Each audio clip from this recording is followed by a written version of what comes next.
Z-патриоты неожиданно признали, что их ПВО оказывается не настолько эффективно, как рассказывала их пропаганда, и оно совершенно не справляется с украинскими дронами, из-за чего они могут поражать цели на огромном расстоянии. Политолог Алексей Чедаев дал интервью, где заявил, что российское ПВО лучшее в мире, но с дронами Украины почему-то не справляется. Как дроны с Украины долетают до Москвы, объясните мне. Здесь это вопрос как раз скорее инженерный. Вот смотрите, наша ПВО советская, да, она действительно одна из лучших в мире, но минус-то ее в чем? Она была создана в эпоху, когда летали только большие самолеты с людьми на борту и летали достаточно высоко. Угу. Или ракеты какие-то. Или ракеты, да. Вот. Соответственно, самый простой способ обойти ее – это пройти под радарами, понизу. Вот. И поэтому вот эти штуки, они летят довольно низко, и они, как раз им искусственный интеллект активно помогает строить маршруты таким образом, чтобы ни в какой момент наш радар их не засек. Ну, даже, допустим, засек.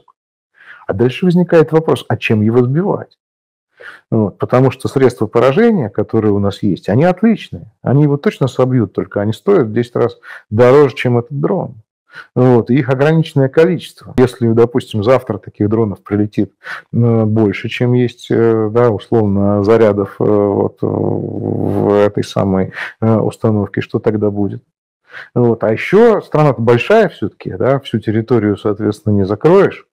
Да, соответственно, этими самыми позиционными районами. Поэтому, да, часто бывает так, что цели видно, сбить их нечем. Как далеко может дрон долететь? А сейчас практически раз в полгода увеличиваются дистанции максимальные, да, вот, максимально возможные. То есть каждый следующий скачок технологий, он приводит еще там на несколько там, сотен километров, так сказать, вот, да, сотни километров? Ну, конечно, да. Ну, то есть, грубо говоря, из Киева до Москвы или из Москвы до Киева? Да, и дальше, и дальше. Там до Урала уже они спокойно там долетают, да, даже с украинской территории. Вот. И я думаю, будут лететь еще дальше. Это тоже вопрос еще одного, там, точнее, двух технологических барьеров. Вот есть проблема, когда люди вынуждены скидываться на дроны, или сегодня этой необходимости не существует? Есть такая проблема. И она, конечно, абсолютно структурная. Если есть Минобороны, если есть государственный оборонный военный заказ, почему гражданские должны в этом участвовать? Закупается в количестве то, что в общем не нужно, то, что идет на те самые склады. Даже так? Конечно, конечно. Ну, потому что оборонный заказ-то принят и утвержден на годы вперед. Вот. И то, что война изменилась, об этом как бы документы-то не знают. Если говорить о сегодня, конечно, вот есть вот эта тема усталости. Да? Но это уже не 22-й год. Реальный сектор, опять-таки, за исключением тех, кто вот сейчас прямо работает на оборону в том или ином виде, да, не обязательно там производители оружия, вот, у реального сектора все грустно, потому что деньги дорогие, да, амортизация, соответственно, там растет, издержки растут, да, кредитных денег брать неоткуда, у всех, соответственно, дефицит оборотных средств, у всех кассовые разрывы, снова начинается бартер, как там забытые уже там времена 90-х годов, да, там сапоги на пироги и так далее. И, конечно, в этой ситуации никакого роста быть не может. Получаю единовременную выплату в виде там 5 миллионов. Анастасия Диеговна. А потом, короче, его там убьют. В России началась самая настоящая торговля людьми на фронт. В стране действует множество мошенников в группе с военкоматами. Они вербуют людей на фронт, женят на подставных женщинах, которые после гибели бойца просто забирают выплаты от государства. И об этом заговорили даже на канале Соловьева. Ведущая Анастасия Кашеварова рассказала об этой проблеме и пригласила в студию мать так называемого пострадавшего, который, конечно же, отдал жизнь на войне, а его выплаты забрала одна из таких организаций. Сегодняшняя наша тема посвящена черным вдовам, фиктивный брак. Это одна из разновидностей мошенничества, когда женщины заключают брак с военнослужащим, который подписывает контракт. Причем заключается он задним числом. Человек может даже не знать, что он женат на определенной женщине. И они, погибая, не узнают об этом. Узнают об этом их матери. И у нас как раз на связи героиня, мама погибшего бойца, Светлана Федоровна Алексеева. Она пострадала от действий мошенников, и я хочу сказать, что эти мошенники в родном моем селе Кинель-Черкасы Самарской области. Мой сын добровольно поехал заключать контракт в город Самару. В доме ветеранов, когда он находился, там, появился, как я теперь позже уже выяснила, подсадная утка Сергей Белов, который в первый раз напоил сына, он сознание потерял, увезли в больницу. Второй раз напоил его, увезли в полицию. Как они там говорили, Россия своих не бросает. Ну что ж, они окончательно это доказали. Если даже военкоматы в сговоре с так называемыми мальвинками, то просто представьте отношение командиров к их подчиненным на передовой. И из полиции его увез незнакомый ранее человек Алиев. Увез его в Кинель-Черкасы. Сын ушел 9 марта на боевое задание. С 11 марта он уже был без вести пропавшим. Повоевал этот освободитель целых 2 дня. Поистине вторая армия мира. 24 апреля мне позвонили из военкомата Отрадного, спросили, получила ли я извещение. Я говорю, да, получила. Дальше меня спросили, а знаете вы, что ваш сын 6 февраля заключил брак с некой гражданкой Глухман Людмилой Николаевной, 78 года рождения? Я ответила, что мне об этом ничего не известно. Мне сказали, брак зарегистрирован в отделе ЗАГС села Кинель-Черкасы. В селе Кинель-Черкасы ваш сын был в феврале первый раз. И первый раз он там женит. Фиктивный брак однозначно. Она переоформила на себя денежное довольствие, и фактически она сейчас как жена будет подавать на выплаты, да, когда его будут... признавать погибшим. Да, это прям настоящие предатели Родины. Это преступники. Это совсем другое. Спасибо огромное. Преступники и мародеры. Вот что такое русский мир. Если даже со своими согражданами они готовы вытворять такое, то какое отношение у них может быть к украинцам? Пропагандисты уже даже не пытаются отбелить свою армию, как раньше. Ведь даже самые промытые россияне больше не верят в эти сказки, потому что сами сталкиваются с последствиями. Посмотрите, мы же видим, что сейчас происходит. Наносится активный удар по нашим нефтеперерабатывающим заводам. Это что, Украина делает? Да нет, конечно. Это через Украину выбивают британцы и те же американцы, которые дают разведданные и доводят. У меня только один вопрос. А мы когда-нибудь уже начнем обращать на это внимание? Сколько раз на этой передаче я поднимал вопрос о ПВО? Нет, я понимаю, что, наверное, гениальная идея отключать мобильный интернет, и от этого сразу перестает все лететь. Я понимаю, что гениальная идея вводить ковер, после чего вдруг люди не могут перелететь и в сезон отпусков сидят в аэропортах. Это здорово помогает. Я только не понимаю, чему. Потому что это все здорово помогает, но только обломки, как сейчас говорят, сбитых беспілотників наносят такой ущерб, что не понимаешь, а за это кто-то отвечать собирается у нас в стране? Нормовен ефективно полегшує симптоми варикозу. Нормовен – легкий сніг, здоров'я вен.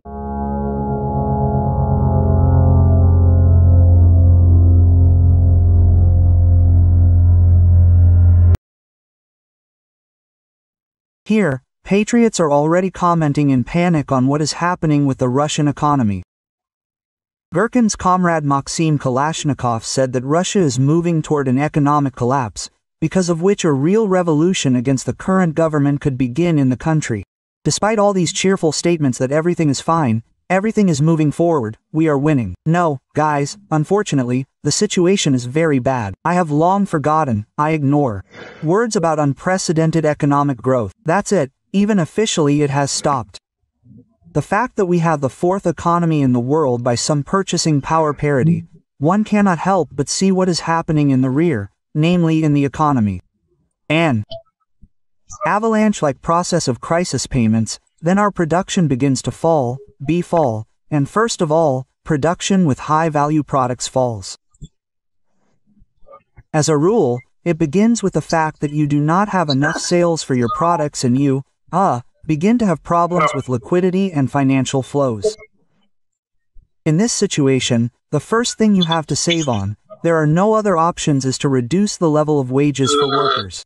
You have been gathering them for 3 years, preparing them, teaching them, there were not enough of them, welders and plumbers. And now you are talking about a 4-day week, and unpaid leave and everything else. We, as a plant, were one of those who supplied products to both Rosselmarsh and the Jurovsky plant. I have not supplied to either for more than 6 months. Those unpleasant things that happen at Rosselmarsh, you see, here is one problem, in my opinion, due to the scale of this company, that trouble, that is happening there, it has become widely known to the whole country. But because they are big, because they cannot go unnoticed. But this is only the means of the very top. After all, the same situation applies to everyone. That is, they also have 12,000 people working there, who are at the main enterprises.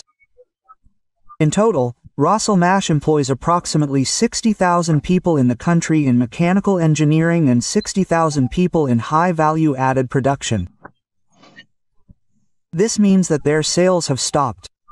Now these bankruptcies are not declared only because people, even under the risk of criminal prosecution, understand that if they declare this case, then what they have been doing for 15 to 20 years, recreating factories in Rostov, in St. Petersburg, in Yaroslavl, in Tutayev, this is everything that people have put their health efforts into for the last 15 years, reviving these enterprises, it will all go down the drain, simply because they will lose heart and declare themselves bankrupt.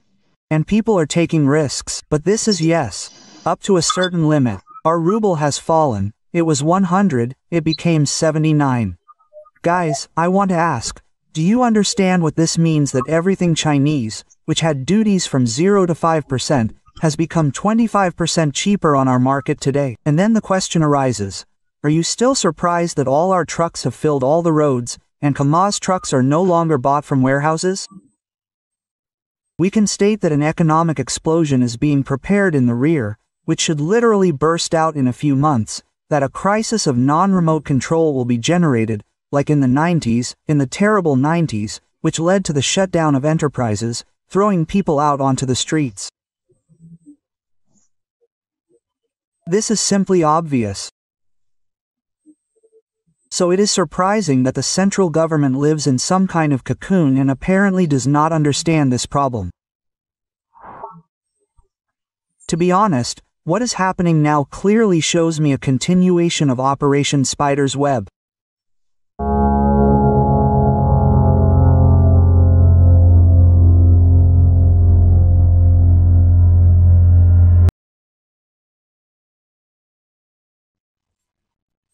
The so-called SVO has been going on for 4 years now, which is why even convinced Zetniks have questions. What are they doing at all, and why are they not using their capabilities to the fullest? And here the same forbidden question begins to be born. Maybe they just don't have these capabilities? Colonel Rustam Klupov is perplexed. Why hasn't Russia delivered that crushing blow that would have accelerated their desired victory? We are not using all our capabilities, not all our resources. The disruption of logistics is also here. Maybe, repeating itself. Yes, it can't be, but repeating itself. We have talked about this very often. We also talk about these notorious bridges across the Dnieper. And the whole war consists of 2 parameters. These are technical capabilities and political will.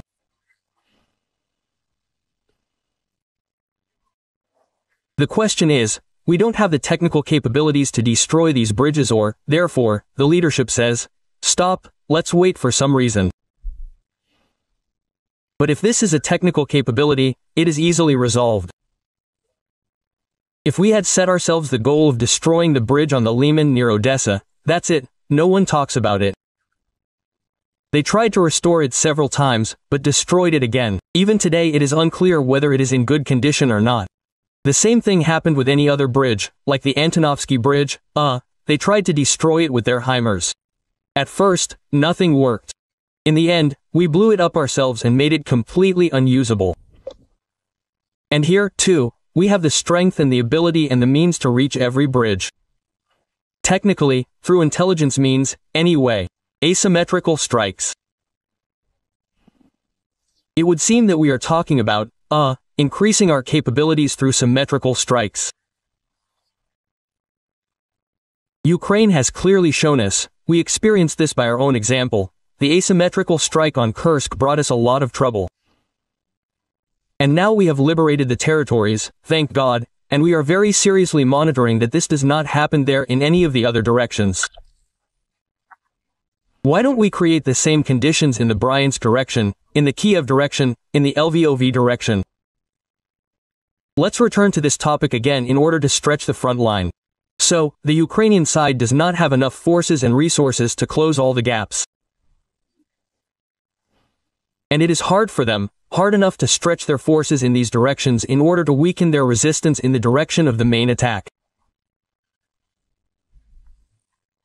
And here some kind of discrediting of the Russian army begins. Klopov said that it is time to clarify Putin's goals, because Russia not only failed to achieve its goals, but achieved the opposite effect and only worsened its situation. After all, the so-called denazification announced by Putin gave rise to even greater hatred on the part of Ukraine, and demilitarization led to the fact that the Ukrainian army only grew stronger and received support from the most powerful armies in the world.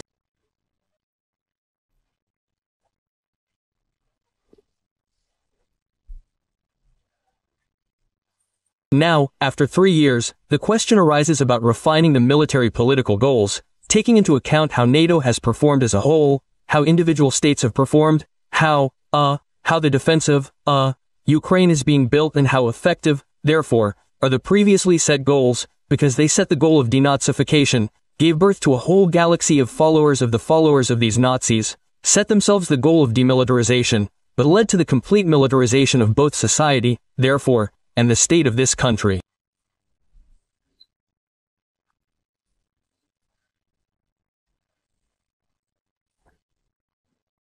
So it all came to the point that even the Kremlin mouthpieces stopped blindly believing Putin and declared to the whole country that their methods turned out to be ineffective, and their enemy is not weak, but an inventive and strong enemy who is capable of inflicting enormous damage on them.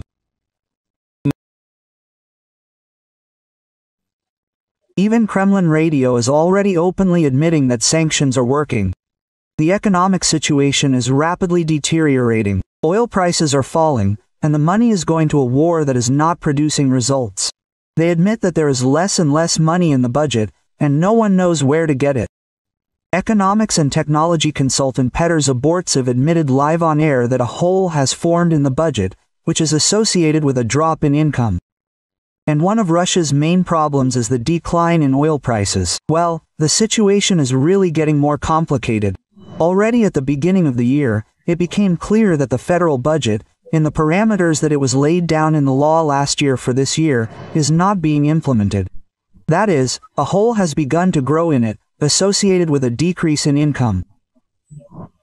Now, when the dynamics of oil prices, on which we are very dependent and the budget depends, shows that it is much lower than the price that is included in the budget, it has become clear that there will be less income, especially from oil and gas. And less in the current adjustment, practically, well, a quarter less of these incomes is expected this year. That is, now, due to the lack of money in the budget, the country is cutting spending on all areas of life that are not even related to the war. But the Russian government does not plan to cut spending on the so-called SVO. That is, now, instead of developing industry, education and the welfare of the country in general, the budget is spent on the destruction of Ukraine and the mobilization of its own population. In general, I say again, the situation is getting more complicated. Indeed, the external situation is not conducive. Can we say that in the future it is possible to cut budget expenditures? The fact is, Ivan, the reduction of budget expenditures is already underway. It has been going on for several years. It is related to a special military operation. The thing is that the dynamics of expenses, it does not change much, but the share, that is, of expenses on defense, national defense in it is growing sharply. This means that other expenses are being reduced and redistributed, that is, expenses in favor of defense. That is, they directly admit that it is more important for Putin not to develop his country, but to wage a war of conquest against another state, while increasing Russian cemeteries. And there is simply nothing to cover the hole in the budget. Frankly speaking, there is a deficit and there is nothing, well, to cover it, in general. That is, external and external loans are closed, by and large. Internal borrowing is mainly only from oneself, because the basis of the financial sector is the state banks. That's it. And the liquid part of the National Welfare Fund, well, little by little, that is, the fund itself, it is still normal, but its liquid part in the form of, like money, it has almost halved, 2s to her since the beginning of the special military operation. And now it is even less than we used last year. That is, according to the expert, there is practically no money left in their National Welfare Fund, and the remainder there is less than what was taken from there last year. And this means that by the end of the year the money will completely run out. I think that for you and me, as ordinary people, yes, people who participate in economic life, it will be much more sensitive than these budget squabbles, in general, the reduction in economic dynamics this year. The thing is that given the tight monetary policy and normalization, well, that is, by and large, the reduction of spending not on defense industries, we may see a slowdown this year. The degree of its sharpness of the slowdown of the economy, that is, the decline in economic activity, will vary from sector to sector, but it will happen. That is, it is clear that construction is simply slowing down sharply. This is all clear. That is, it turns out that because of Putin's war, the state can no longer spend money on something useful for the population. And soon every resident of Russia will feel it for themselves. The defense forces of the south of Ukraine together with the SBU, GUR and the next unit stopped an enemy train with fuel near Takmak, and drone operators from the 65th Separate Mechanized Brigade burned it.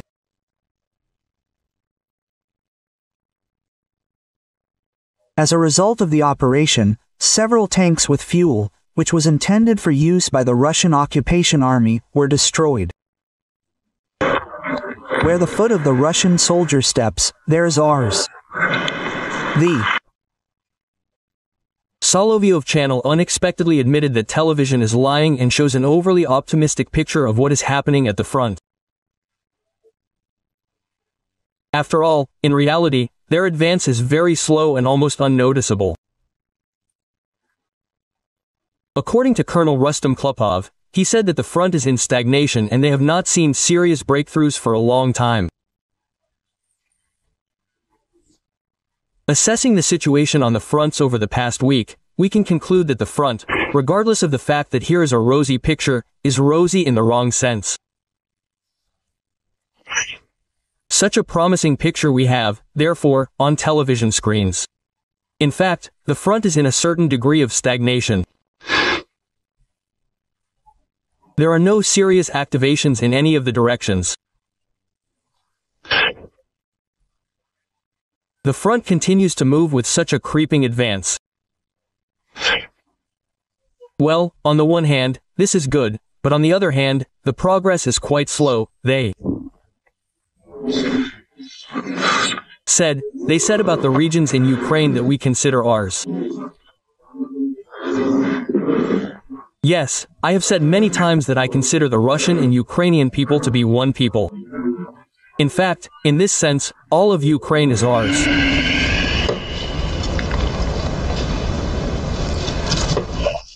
What the hell is this? Russia has been trampling on the ruins of Donbass for 4 years and at the same time is preparing for war with NATO. And now a new scare tactic has appeared on their television, namely, war with Europe by 2030. More and more Russian military experts are expressing concerns about the Kaliningrad region and are worried that a real blockade awaits the region. A major conflict with Europe awaits us ahead, so now we are only preparing for it, judging by the trends that are happening. The situation is quite alarming. But there is another monkey with a grenade, in which everything is being armed, and armed. These are the Europeans. They are really going to fight us at least there by 2030. Why are Estonia and the Baltics really mining the borders, really laying dragon's teeth? Then there's the answer to the question. Of course, there is, because sooner or later they will blockade Kaliningrad for us. The enemy has already announced that he is preparing for war with Russia by 2028 to 30. How will they achieve this? Either by blocking the Kaliningrad region, or by violating the rights of the Russian-speaking population in the Baltics, or by violating the rights of polar bears there, or is it? Not so important. It is not so important, but the goal has been set, the task has been set, the goal has been set to prepare NATO for war with Russia. 28th, 30th year. Klopov is concerned that many are satisfied with at least such an offensive, which does not quite correspond to the status of the second military force in the world, and called on the top leadership to change their approaches for more effective conduct of military operations. Therefore, based on this, one cannot say, but it is necessary to once again raise the issue of changes at the front, a change in this position. Maybe someone is satisfied with this, that thank God, that at least we are advancing like this, without any breakthroughs. We have talked a lot about the lack of space, the unmanned nature of the work equipment, the role of artillery in modern warfare, armored forces. But nevertheless, we also have a general staff, which leads both academies and research institutes. We need to get out of this situation, this creeping offensive, new forms and methods of using troops. And, accordingly, based on this, it is necessary to return again to the issue of destroying the leadership. Here Israel showed us that they practically beheaded both Qasser and the armed forces of Iran. That is, after so many years, Russian television still does not understand how they can defeat Ukraine and how they can change the methods of waging war to achieve results. After all, the creeping offensive suits everyone, despite the colossal losses and depletion of the economy. We have such an old, well, this is not a proverb, not a parable, but an old rule. Where the foot of a Russian soldier steps, ours steps. This is just an amazing. Putin said that he is ready for negotiations with Zelensky, but there is a nuance. Well, this is dangerous. We are ready to meet. I am ready to meet with everyone, including Zelensky. If the Ukrainian state trusts someone to conduct negotiations, for God's sake, let it be Zelensky, Putin said in a conversation with journalists.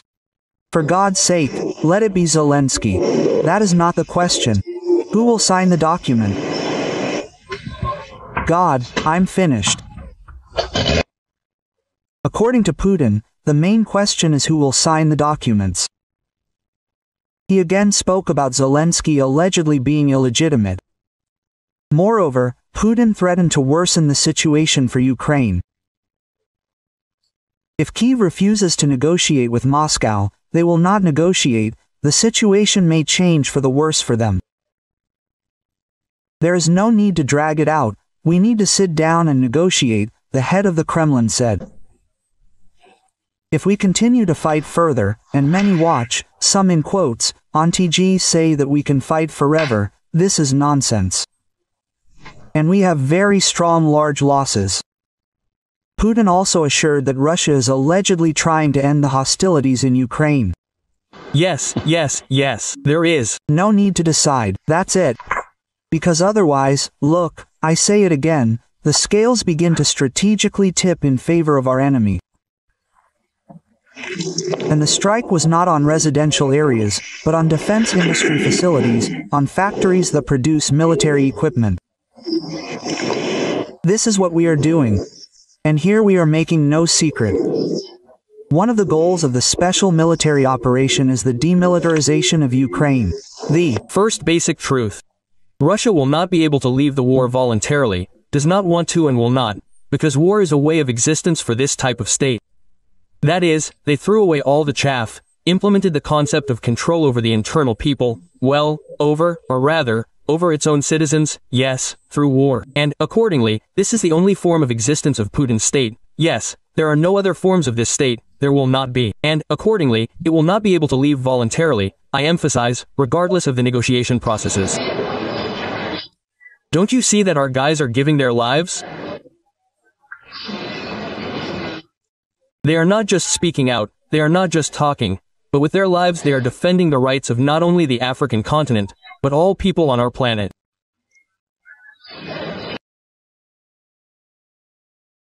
This special operation is not aimed at the civilian population. It does not pursue the goal of seizing the country's territory. And our army did not come to seize, but to help. Don't you think that Ukraine is still an ambition, an unhealthy ambition of one person in the Russian Federation? Regarding the regions that we consider ours, I consider the Russian and Ukrainian people to be one people. All of Ukraine is ours. Wherever the foot of a Russian soldier steps, that is ours. We do not have the goal of taking money, but I do not rule it out. The Russian and Ukrainian people are one people. In fact, in this sense, all of Ukraine is ours. If he used to say that they are a brotherly people, now lately he has been saying all the time that they are one people. What can I say? Putin's goal from the very beginning was all of Ukraine. That is why on February 24, 2022, he went in columns to Kyiv, Kharkiv and other cities clockwise all the way to Odessa. And if he did not reach Odessa, it is only because he was stopped near Nikolaev. They are not there. Why? Because they got it. That's all. And if he lost Kherson, it was only because he was driven out of there by Ukrainian troops, just as he was driven out of Kyiv, Chernihiv, Sumy and Kharkiv. And where are they now? Kiev region. Perhaps the difference between then and now is that Putin used to be forced to disguise his intentions under some euphemisms, because he was rebuffed, including by Biden, no matter how insufficient the American aid provided to Ukraine was, and now he has become so bold that he does not consider it necessary to hide his intentions. So he says, we want everything, where we get to, we will get there. We will take as much as we can, quote, but we will not stop. We need all of Ukraine. We call it different things. We call it denazification. Try to achieve denazification if we do not have political control over this territory. We need demilitarization. Try to ensure militarization, that is, the absence of military power in a country that is independent, sovereign and has the support of NATO. This is impossible without establishing control over the entirety of this territory. Not Lugansk and Donetsk will be ours, but all of Ukraine. And all of this is more than Lugansk and Donetsk. But there is a nuance. I want to take and I can take. These are different things. And the difference between these two things exists only thanks to the Ukrainian defense forces, which are holding back the Russian occupation army on the borders where the fighting is now taking place. Therefore, all these years, the number one task for the entire free world has been supporting the armed forces of Ukraine. After all, Putin's want is not limited to Kiev, Kharkiv, Sumy or Lviv. It extends to Vilnius, Sri Lanka, Tallinn, Warsaw and other European cities. The Atlantic. That is, in theory, until a Russian soldier is stationed as a garrison and cooks porridge to feed the liberated residents of Berlin, Paris and Lisbon, these bastards will not calm down. This year we are advancing 5 times faster than last year. We are great, we have accelerated, but at this rate, if we are to liberate the entire Donetsk region, it will take 3 years or more. Just in the Donetsk region, I am 30 meters km per day. It's just pure mathematics. The advance of the Russian occupation army in the Sumy region, if not stopped, then at least localized. Unikovka is now turning into Novy Vovchansk for the Russian army. There is no threat of capturing Sumy, only shelling. The Ukrainian army is holding on, but desperately needs international support. For us, Ukraine is a source of danger. And the SVO began because of this, and Donbass fought for this. For 8 years, it resisted the spread of the threat from Kyiv, from Ukraine. And it must end precisely with the elimination of this threat. That is, we are not discussing issues of constitutional territories. They have already been enshrined. We will not discuss them in any format. There are simply no negotiations on the status of the LPR, DPR, Kherson, Zaporizhia, Crimea. There is no point. We do not discuss. We can only discuss things that are related to how life will be organized in the territory that is not yet under our control. I have a lot of questions about the Odessa, Nikolaev, Dnipropetrovsk and Kharkiv People's Republics. Absolutely right, because there are a lot of questions. Vladimir Vladimirovich imagines himself to be a great geopolitician, a historical figure. He is very concerned with the question of how to enter the history textbooks. He is not concerned with the question of, the lack of warm toilets in the Tavera region, in schools. This is all nonsense. But geopolitics, this is his. Frankly, history knows a huge number of examples when a mentally ill person stood at the head of the country. But this is it. But history has experienced this, chewed it over and spat it out. And this will pass. Changing the demarcation line of influence zones in Europe, denoting Central Europe and throwing the United States of America out of Europe. This is his official goal, the strategic goal not only of Putin, but of these very circles, this very, revanchist, group, in the Russian leadership and in Russian society, but of the group that perceives all of Central Europe as a zone of influence of Russia. And the question is, why should he stop? He should use this very moment to fix the new state, to compensate for that very geopolitical catastrophe that happened in 1991, which Putin has spoken about more than once. And then he can say, yes, now we can, at least for a while, suspend military action. I am a Russian, and I do not need foreign territories. I do not need Crimea, that is Ukraine. I do not need Donetsk and Lugansk. These territories also belong to Ukraine.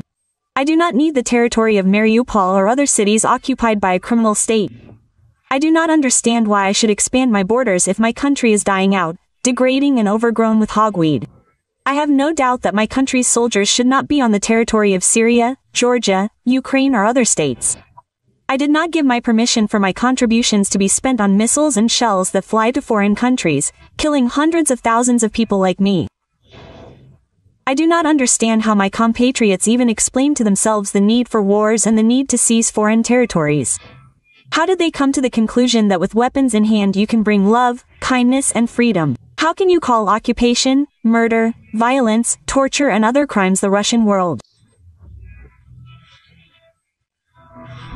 Today's Russia is a threat to the entire sane world of militarization.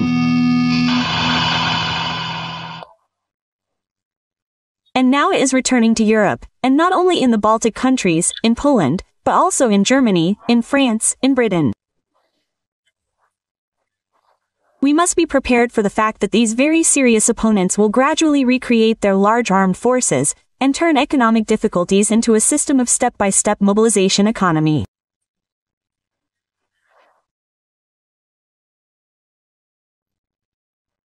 The Atomic Energy Organization of Iran announced that the Islamic Republic will significantly increase the production of enriched uranium.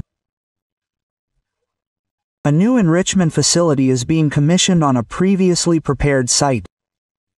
The first-generation centrifuges at the Fordow facility will be replaced with new sixth-generation ones. And some small things. We will reduce cooperation with the Megate, send inspectors. Our response to the Zionists and the Americans will shake the foundations of the universe, the pillar of sacred fire and blah blah blah. In general, the Khamenei people need additional penetration. Note that the U.S. strike on Iran did not involve 3 aircraft carriers and their escort ships, and they are there. And since strategic aviation has already been used, they are there for a reason. One can fully expect an even more massive strike. We once offered our Iranian friends to work in the field of air defense systems. Well, the partners did not show much interest then. Well, that's all. As for the treaty we mentioned, about strategic partnership, there are no articles related to the defense sphere. That's the second thing.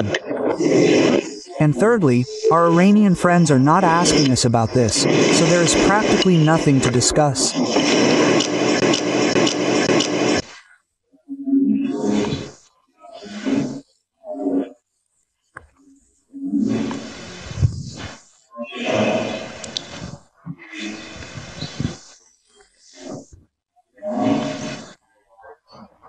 There's another indirect sign that the Israeli Air Force has seized and firmly held air superiority.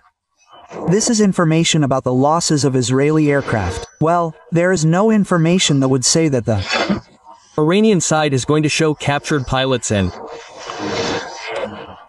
downed fragments, but so far what was passed off as a downed modern American F-35 fighter.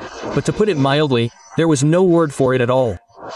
Well, that's not even the point, you understand? During any combat operations, there are losses. Even when they are within 4 to 5%, they are considered acceptable. There, 10 to 15, that's already sensitive. Well, here, well, even if you show this captured pilot, the downed plane, well, what does that mean? This means that air supremacy remains with the Israeli Air Force. Judging by the initial reports, the results are quite satisfactory, or rather, approximately what was planned. Of course, we are talking about an event of colossal importance for the Middle East region and for world politics in general, for the situation in the Middle East. The Americans intervened in the war. This changes the situation both from a military and strategic point of view, because after the military, of course, the Americans are able to add more to Israel's capabilities. They have already done this. Accordingly, certain military problems can be resolved more radically and more quickly. But besides everything else, by intervening in the war, the Americans took upon themselves, perhaps to a significant extent, I will not say responsibility, but, let's say, responsibility for some kind of political settlement, hypothetical. That is, if Iran does agree to some kind of settlement, then, in fact, it will be with the Americans, who, if earlier they were, well, let's call it that, involved in a voluntary mode, now they are direct participants. Well, and, in addition, a variety of scenarios are possible, Iranian strikes on the Americans. I was literally not aware of the last minutes. It seems like there was a strike on us. By the way, I managed to hear that you discussed the shelling of certain objects by the Iranians, in particular the statement on the Nastazione Institute for Biological Research. In fact, there is such an institute and it is a secret facility. It is related to the Ministry of Defense, but I can say firsthand that I do not know what else was the target, but tens of meters from my house, literally several dozen in the middle of a residential area, a submunition exploded. In fact, I am now considering the damage from what happened. Submunitions are part of a multiple warhead of a missile that spreads out to hit a wide area. So, imagine, it was used against a city, from which the nearest military facility, I mean not from the city, from the place where the submunition landed, is very far. And on the other hand, a submunition, and they're spread over a city is a cluster munition. This is a sign of a direct war crime, when you shell a populated area. The principle, to cover a large area. There is no talk of any accuracy. And there is no talk of certain objects being there. The desire to hit as many people as possible. Fortunately, in our place this did not happen. Property damage is material. Well, a clear example of Iran's actions, no matter where they were aiming. In other cases, there are obvious cases of deliberate shelling of cities and the principle of whoever God sends. We have seen that over the last few days the American military has been moving troops closer to this region. Yes, there are ships and planes and so on. Tell me, do you think the Iranian authorities had any room to maneuver to, I don't know, somehow strengthen this facility in Fordow even more or do something to secure their, so to speak, peaceful nuclear program? No, of course, they didn't have the slightest opportunity. The only opportunity was to remove something from certain facilities if they assumed that they would be subject to strikes. Perhaps this was done, but in any case, it was a minor matter. To dismantle serious property. It's hard for me to say how it works technically, but in any case, it should take a lot of time from the point of view of air defense. Naturally, Iran had nothing to do here at all. By the way, in recent days I was especially amused by the statements of some Russian commentators that the Americans are afraid or will be afraid to strike this facility because of the alleged presence of Russian-made air defense systems somewhere there. Naturally, this was funny and could not have been an obstacle. However, the Russian-made systems were destroyed earlier by the Israeli army. In any case, the Iranians had nothing to do. The only thing that could have stopped this was if the Iranian government had accepted the demands of the United States. We understand this today, but they were not going to accept them. Either they did not believe that the Americans would dare, earlier, they did not believe that Israel would dare, or they believed that no matter what, we will not give up enriching uranium and are ready for an escalation. They have already received an escalation. And how can Russian people who have disgraced the great aviation industry calmly walk the earth?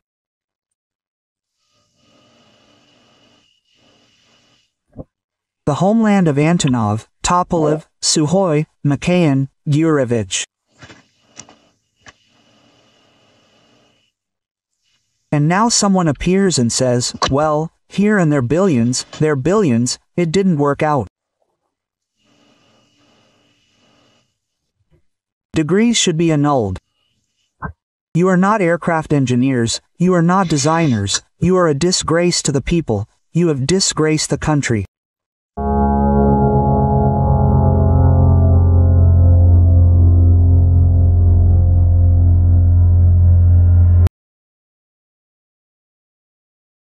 Russian political scientist Georgy Bove admitted that Russia will not be able to achieve its goals because there are no obvious changes on the battlefield, and no one will accept their terms at the negotiations. The result is impossible today.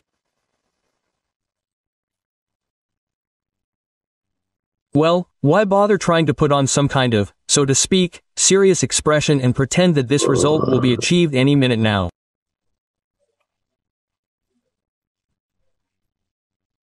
It is impossible, because the negotiating positions of the parties are irreconcilable, they are incompatible, and there are no prospects for, finding some kind of compromise there. Neither side wants to make any concessions. Somehow, Ukrainian officials have become bolder after this, especially at the level of Zelensky. He says that they are somewhere a few steps away from victory over Russia. This is the first point, and, in my opinion, the head of the terrorist organization of the SBU, Malyuk, a terrorist, an extremist, made a rather alarming statement. It is also important to talk about this. Where would we be without it? Because everything needs to be talked about everywhere. And there, a rather alarming, I will tell you again, quote, the SBU will beat the enemy where he considers himself unreachable. We are working to surprise him with new surprises, no less painful than the web itself. Quote, does this mean that they will try to pull something like this again, despite the fact that the states, obviously, told them that it is not good to do so?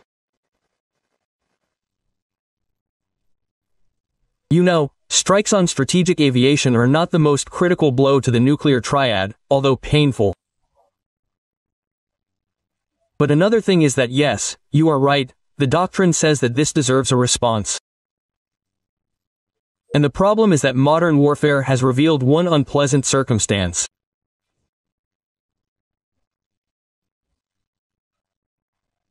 Our vast territory, which for many centuries was Russia's main strategic advantage, has become its main strategic disadvantage, because it cannot be covered entirely by air defense systems, as it turns out.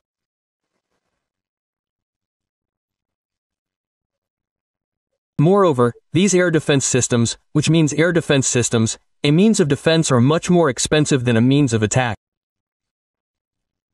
Drones, which cost several $100s each. And with, sufficiently massive Western assistance, they can be slapped together and sent in hundreds every day, to various objects, infrastructure, peaceful, civilian, military, all sorts. And this problem, it has not been solved, as we see, well, it has not been solved in any way. The strikes that began, just for a minute, only in 2023, the first drone flew to the Kremlin, and since then these strikes have only escalated. This problem has not been solved yet. Moreover, I am sure that it will not be solved by creating any buffer zone, because this buffer zone will have to be created up to Poland, up to the border of Poland with Hungary and so on.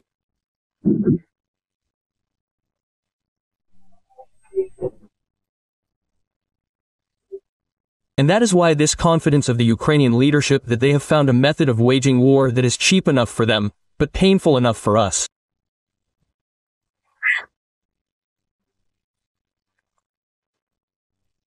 Well, civil aviation suffers huge losses.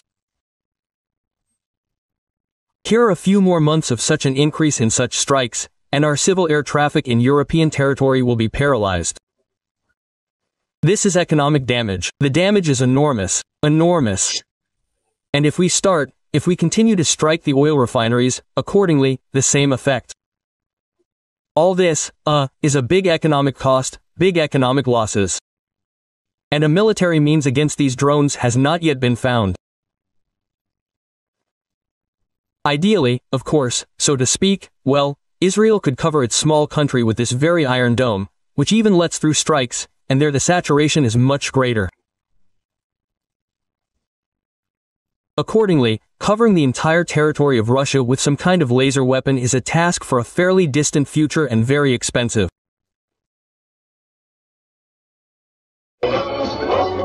We don't even have any desire or thoughts about it, realizing that this day for a person can be the last. Russians do not abandon their own, they eat them. In a radio intercept of the GUR, the commander of one of the units of the reconnaissance battalion of the 68th Motorized Rifle Division of the Russian Armed Forces says that a Russian occupier with the call sign Foma was considered missing in action, but, as it turned out, he actually disappeared in the belly of another occupier with the call sign Brelok. So the keychain ate my mouth. No one ate anywhere. The keychain knocked him down, and then ate the reception for 2 weeks. Come on. On yourself, little Chelik. And the keychain really was there 200 to 1, when, well, yes, they say 200 was. But he ate his partner, so this is just him for reflection, I myself. As it turned out, later they found negatively alive, but well fed and the keychain itself. Together with Foma, he fought in the Kupiansk direction in the area of Zapadnoy and the village of Liman I as part of the 52nd Separate Reconnaissance Battalion. Glorify Russia in a single march. Glory to Russia. Well, besides the fact that the Russians eat their own, they also throw them in. During the latest repatriations, Russia handed over the bodies of its own soldiers to Ukraine. Here's a specific example. Corpse number 19,225 is dressed in the uniform of the Russian Armed Forces. He has a dog tag and a passport of a citizen of the Russian Federation, extracts from the commander's order, as well as a military ID. This is Bugayev Alexander Viktorovich, a serviceman of the 1st Battalion of the 39th Separate Guards Motorized Rifle Brigade of the Armed Forces of the Russian Federation. His relatives began searching for him at the end of March after he disappeared in the area of Novomykhailovka in the Donetsk region. And this is not an isolated case. Russia does not give a damn about its citizens. They simply throw their bodies in with the bodies of Ukrainian soldiers. Russia is what it is. And we are not ashamed to show ourselves as we are. In the Belgorod region, a soldier killed a conscript and fled with a weapon. Channel Astro reported that the culprit is a 34-year-old resident of Karelia Yenis Boyev. He fled from his position near the village of Dunayka. In the morning, they reported that the deserter had already returned and surrendered to the military police. He was hiding in the forest nearby, and the machine gun he used to shoot, killed a conscript, was found on the territory of the unit. In Chita, there is a shortage of drivers to remove garbage. 5 former drivers quit and went to war. New candidates cannot stand the difficult working conditions and quit after training. Due to the shortage of workers, the remaining drivers are forced to often work overtime. Garbage trucks leave even at night. The military court sentenced the volunteer of the Army of Beauty's movement Nadezhda Rossi to 22 years in prison. She was found guilty of treason, financing terrorism and calling for action against Russia's security. Volunteers of the movement collected humanitarian aid, evacuated civilians and animals from the combat zone. Special Governor of the Leningrad region Igor Petrov was found dead with a gunshot wound. The 66-year-old official represented the governor in the Legislative Assembly of the region. Igor Petrov's body was found in a country house in the Seveloshki district. According to the preliminary version, he accidentally shot himself while cleaning his weapon. Residents of Kazan were advised to take cash to the party. The deputy head of the city's executive committee said that there could be problems with communications. In the last week, entire regions have been suffering due to the internet shutdown. This is being done due to the threat of drone attacks. Deputy Speaker of the State Duma Vladislav Davinkov revealed the secret of Elon Musk. It turns out that the billionaire has applied for political asylum in Russia. This statement is currently under consideration by the Ministry of Foreign Affairs. Davinkov shared this crazy news at the St. Petersburg Economic Forum. Considering the format of the event, which is more like a clown show, Davinkov's words should be treated with a fair amount of skepticism. MIT has already responded that Davinkov does not work for them. We are waiting for Elon Musk's comment. A war criminal wanted by the International Criminal Court says that the destroyed residential areas are a military facility. If your journalists saw how our entire residential areas were destroyed by our missiles, they would hardly be able to tell you anything about it. They would not have survived. Psychiatrists have enough work here for 100 to 150 years. If they saw anything, they saw it from the side. And the strike was not on residential areas, but on military-industrial complex facilities. War is peace, freedom is slavery, and a destroyed 9-story building is a military-industrial complex. One of the goals of the special military operation is the demilitarization of Ukraine, that is, depriving it of the ability to have armed forces that threaten us. That is why Ukraine already has F-16 HIMARS, Petrovs, Bradleys, Leopards, Storm Shadow missiles, 3-7 howitzers and a bunch of other weapons. An updated looter mobile to take washing machines off the battlefield.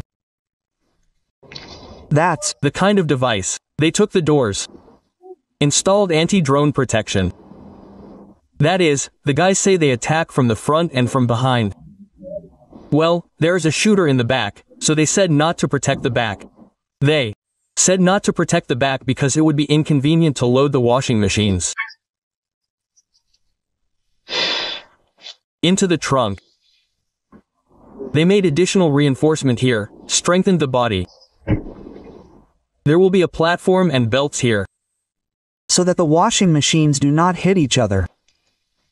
That's the kind of device. We are still waiting for a conveyor belt to protect the engine compartment and the evacuation compartment from shrapnel. That is, everything is welded here. Everything is additionally done. Pipes for rigidity. Everything was welded here too. In short, everything was done according to the standards of late Putinism, so that 4 washing machines could be transported at once without any problems. A resident of Voronezh, whose son did not return from Ukraine, instead of financial aid was sent flags and a t-shirt with the inscription, "We do not abandon our own." We did not abandon our own here either. Quote, their own were sent a t-shirt. How can Russian people who have disgraced the great aviation industry walk the earth in peace? The homeland of Antonov, Tupolev, Sukhoi, Mikoyan, Gurevich.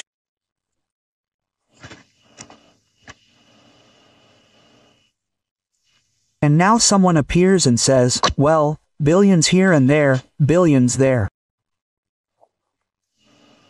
They failed to annul the diplomas. You are not aircraft engineers, you are not designers, you are the shame of the people. You have disgraced the country. T-Patriots are already commenting in panic on what is happening with the Russian economy. Gherkin's comrade Maxim Kalashnikov said that Russia is heading for an economic collapse, which could cause a real revolution against the current government.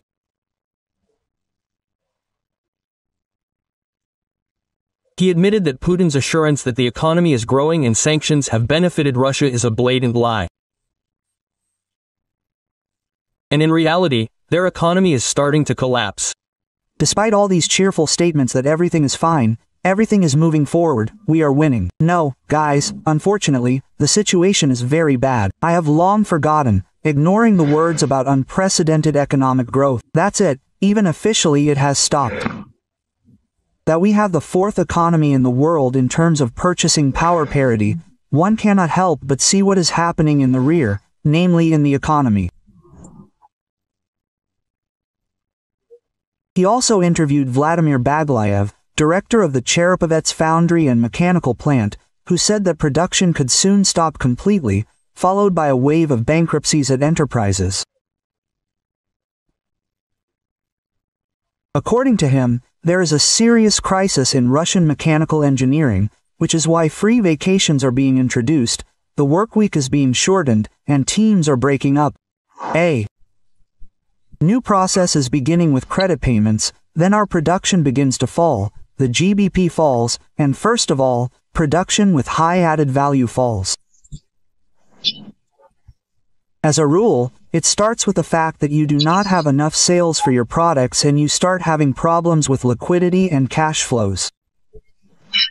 In this situation, the first thing you have to save on, there are no other options. This is a reduction in the level of wages for workers. You have been gathering them, preparing them, teaching them for 3 years. There were not enough turners, welders, plowmen.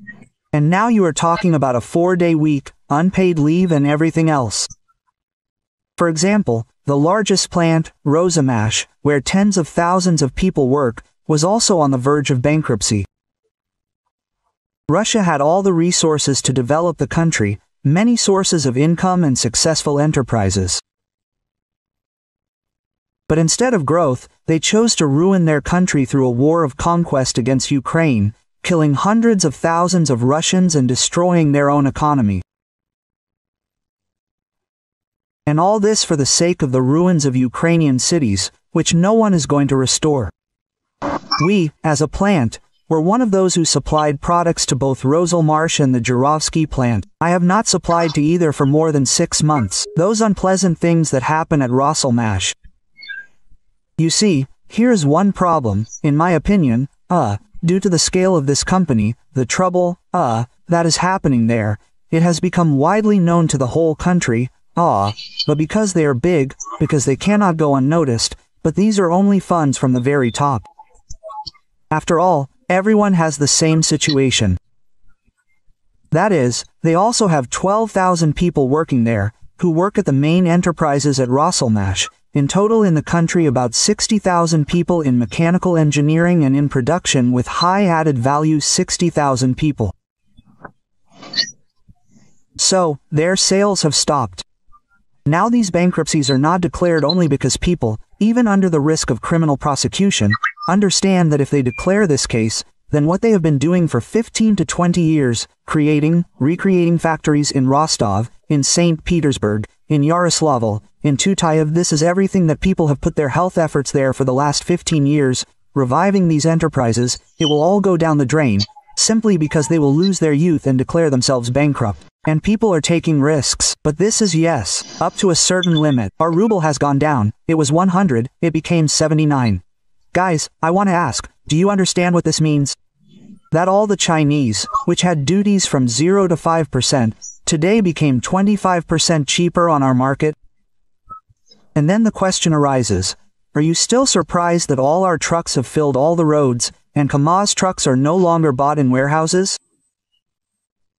We can state that an economic explosion is being prepared in the rear, which should literally burst out in a few months, that a crisis of non-payments will be generated, like in the 90s, the terrible 90s, which led to the shutdown of enterprises, throwing people out onto the streets. This is simply obvious. So it is surprising that the central government lives in some kind of cocoon and does not understand, apparently, this problem. To be honest, what is happening now clearly depicts for me a continuation of Operation Spiderweb in our economic rear. We have already won with this SVO. Pensions are increased a little, and prices are immediately raised significantly. It is very difficult to live, very. In January to April 2025, sugar production in Russia fell by 32% year-on-year, sunflower oil by 15.5%. At the same time, overall food production began to decline for the first time since 2021.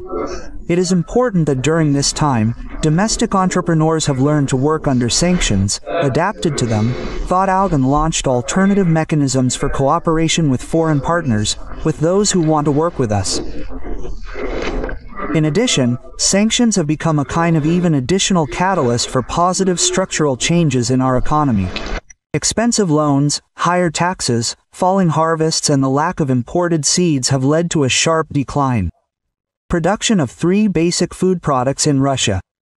In April alone, according to Rosstat, Russian factories produced 35,000 tons less sugar than a year earlier. That's minus 36%. Vegetable oil was 108,000 tons less, down almost 16%. Sunflower oil production is declining because it is causing losses. It has become more profitable to sell the sunflower harvest for export in unprocessed form, since retail prices for oil do not cover the costs of producers, and retailers do not risk raising them due to pressure from the authorities. At the same time, at least 2 sunflower oil factories in Russia have already stopped production due to financial problems since the beginning of the year. Well, I'll kick their asses. Also, flour production has become unprofitable due to the high key rate.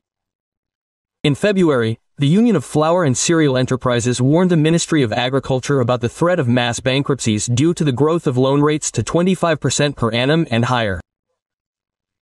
2 months later, in April, the Geinholding Group of companies, one of the largest flour and bread producers in the country, was on the verge of bankruptcy. Putin has acknowledged the potato shortage that has formed in Russia. Much more needs to be done. You probably know all this. Potatoes, vegetables, some sugar beets. We don't have enough of this. We need to ensure the stability of these processing industries, among other things. Russia is gripped by a potato crisis. According to the Federal Statistics Service, the price that Russians pay for it has jumped to a record high, increasing by almost 50% this year alone. Thus, potatoes have recorded the largest price increase among all monitored food products. This happened after prices almost doubled in 2024 amid poor harvests. Of course, you can buy potatoes in Belarus. They are big experts in potatoes there, but they have quite a lot of their own too. So, it ran out there. And did. It run out there this year? How did it run out? In Belarus. Alexander Grigoryevich is holding a meeting there. Maxim says that potatoes have run out in Belarus. Something like that. The salary, frankly speaking, is not small in the country. The average, which, let's take, it allows you to buy a significantly larger number of bottles than, for example, the average salary of the Soviet period. What can you say here? The funnier the state, the higher the arrogance of individual crazy people.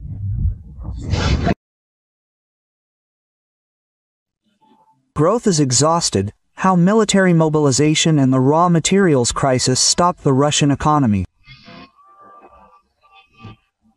The Russian economy, which in 2023-24 demonstrated record growth rates of up to 4.5% per year.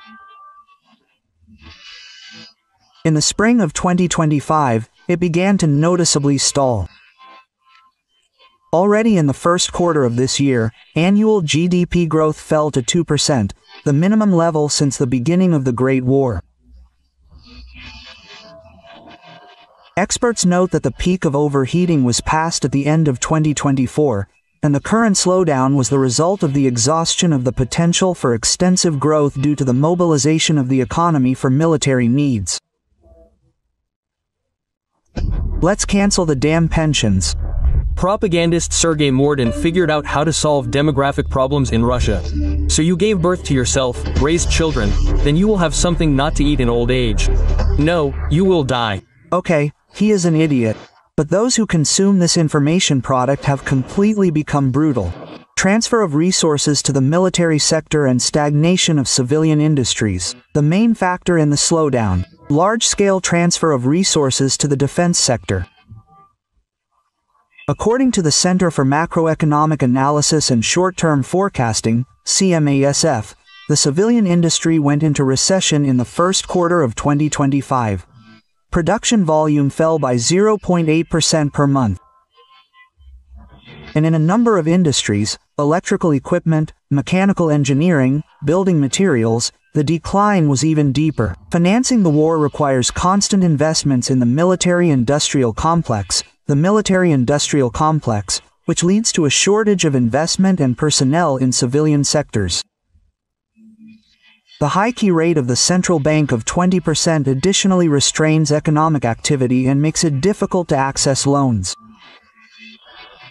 Colossal injections of funds into the military-industrial complex, a drop in oil prices as a result of Western sanctions, an increase in the inflation rate of more than 10%, as well as an increase in the key rate to a record level of 21% have led to the fact that the standard of living in Russia is rapidly declining. Falling oil and gas revenues. The second reason for stagnation is the decline in oil and gas revenues. If in 2022, energy exports brought in record revenues, then in 2020 the situation changed radically. Urals oil prices fell to $53. Now, due to the war in the Middle East, they have risen again to 68.5%. Dollars per barrel, and gas exports to Europe have practically disappeared. The Russian Ministry of Finance has already revised its budget plans, reducing expectations for oil and gas revenues by 2.6 trillion rubles and increasing the budget deficit forecast to 4 trillion rubles to compensate for Gazprom's losses. The authorities are discussing a sharp increase in gas tariffs for industry by 10% twice a year, which will lead to higher energy prices for businesses and the population. People's incomes are working on their income. Well, yes, prices are rising, but salaries are not very good. Understandable. But the most important question, in fact, our country is boundless. Recently, even Trump himself, characterizing his conversation with Vladimirovich Putin, said that Russia is so limitless in its capabilities that he did not continue. We lack everything, as the financial bloc says. Social price for patching budget holes. The government increases the tax burden. Income tax growth to 25%. Progressive scale of personal income tax for high incomes, and also reduces real social spending. Inflation, although it slowed down to 7% in March, remains high, reducing real incomes of the population. At the same time, delinquency on loans is growing. In the first quarter of 2025, the volume of problem housing loans in Sberbank increased by 90%, reaching 285 billion rubles. You know, I read, it seems to me, the right idea about inflation. It was written there that if you do not buy, then the prices are normal. And everything is clear, right? Exhaustion of the growth model. Even Kremlin managers admit that the extensive growth model based on mobilization and raw materials exports has exhausted its potential. As Deputy Chief of Staff of the Presidential Administration Maxim Oreshkin notes, the Russian economic growth model has been exhausted. Everything is stable, steadily down, steadily negative growth. But this is the result. In addition, Kyiv's Western partners also intend to force the Kremlin to peace talks with Ukraine. Thus, Senator and Republican Lindsey Graham said that it is necessary to introduce new sanctions against Russia before the summit of the G7 countries in June, Bloomberg reports. Graham reminded that the bill already has 82 co-authors, and he is coordinating work on the document with the White House. The bill, let me remind you, provides for the introduction of a 500% tax on imports from countries that buy, in particular, Russian oil products and uranium. What will happen next?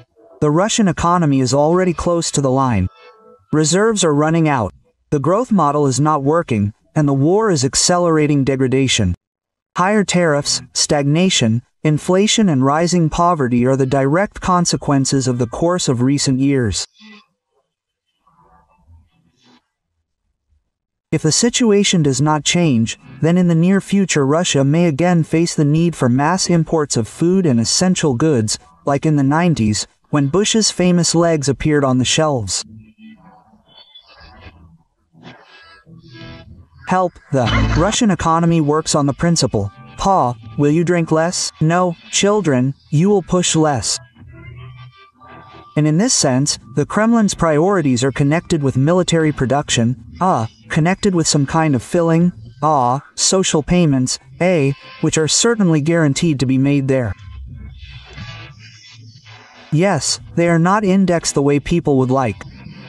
Yes, they do not cover, they are becoming less due to inflation, but nevertheless they are paid. These will be the priorities. This means, as we have already said, fewer roads will be built, fewer bridges will be repaired, less dilapidated housing will be resettled, and the housing and utilities networks will remain in the form in which they are, in which we are accustomed to seeing them all.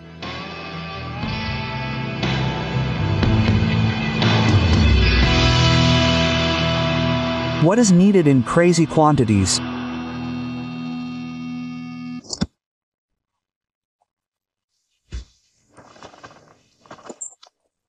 How do you imagine this? Well, really, how do you imagine this? Is this collective irresponsibility? Is this mutual responsibility? I really don't. I don't understand. How is this possible? The country is at war. We need light aircraft, and in large quantities.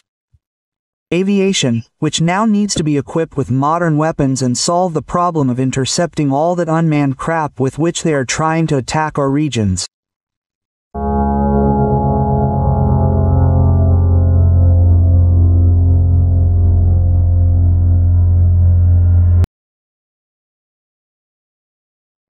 Colonel Klupov stated that all the goals set by Russia had failed. He reported that the Zetniks demanded complete denazification and demilitarization, but everything turned out the opposite.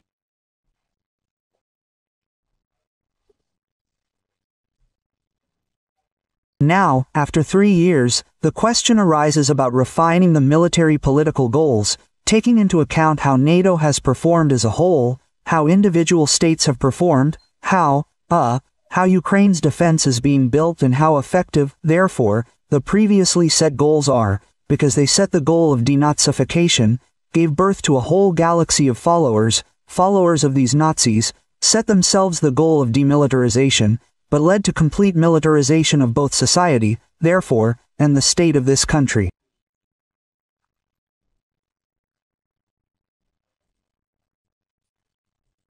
Kalashnikov noted that a turning point has approached. He reported that Russia has encountered enormous problems that could ultimately lead to its collapse. You understand that a turning point is approaching now. No, I repeat my old forecasts. Either we take Ukraine out of the war, or we will face a very strong economic and subsequent world events.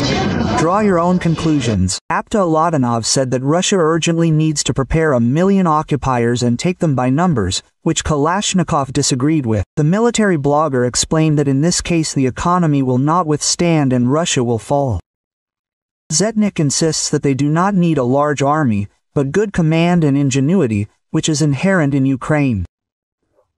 I heard what the respected Aptarinich Ladina, general, said, that 1 million people need to be put under arms in connection with these events, now the current ones. Well, I would still object to him, because in the current state of the economy, which has not been transferred to the rails of military socialism, the State Defense Committee has not been created. In the current state of the economy and management in the Russian Federation in general, this 1 million people, if you call them now, it is simply that which will overturn the economy of the Russian Federation. And after all, it is not the masses that should fight Aptarovich, but the mind, the ingenuity that should be learned. It would not be a sin to do so in this case. But not the masses to crush, but as they say, ingenuity and such futuristic weapons. Zetnik stated that the situation is not developing for the better for Russia, hinting at a possible revolution. We must stick together, because the situation is going on now, it is developing absolutely not for the better for us. Very, very turbulent processes may also begin within the Russian Federation. Regarding the arrest of Mikhail Polankov, call sign Krustalik, author of the Telegram channel Soldatskaya Pravda, Pyotr Mikhail was voicing very inconvenient things. Inconvenient truth, which is on the edge, very on the edge with discrediting. If there was a person, an article would be found. Well, here is the same case. The purges of angry Z patriots continue. Gherkin's associate Mikhail Polankov, who also supported the war against Ukraine since 2014, recruited Russian mercenaries and sent them to participate in hostilities in Donbass, but at the same time opposed the current government, was arrested. He was detained by military police, who knocked down the door of his apartment and handcuffed him, because he is considered a deserter. Come on, open up, I'll break too. Open up. Open the door. Come out. Come out. In 2022, he managed to fight, but his heroism did not last long. After all, having seen a real war with his own eyes, he decided that he had enough and that he had already paid his debt to his homeland. And he recorded an appeal in which he stated that his contract was over and simply left for Moscow, and also asked his subscribers to send him money. After all, because he is listed in the army, he cannot get a job. Today, November 16, 23, my one-year contract with the Ministry of Defense of the Russian Federation ended, and I consider myself free in all my actions. Perhaps, the Ministry of Defense will bring me there or try to challenge my actions, yes, since at the moment I am unemployed, and I cannot get a job, because I have not yet been dismissed from official service.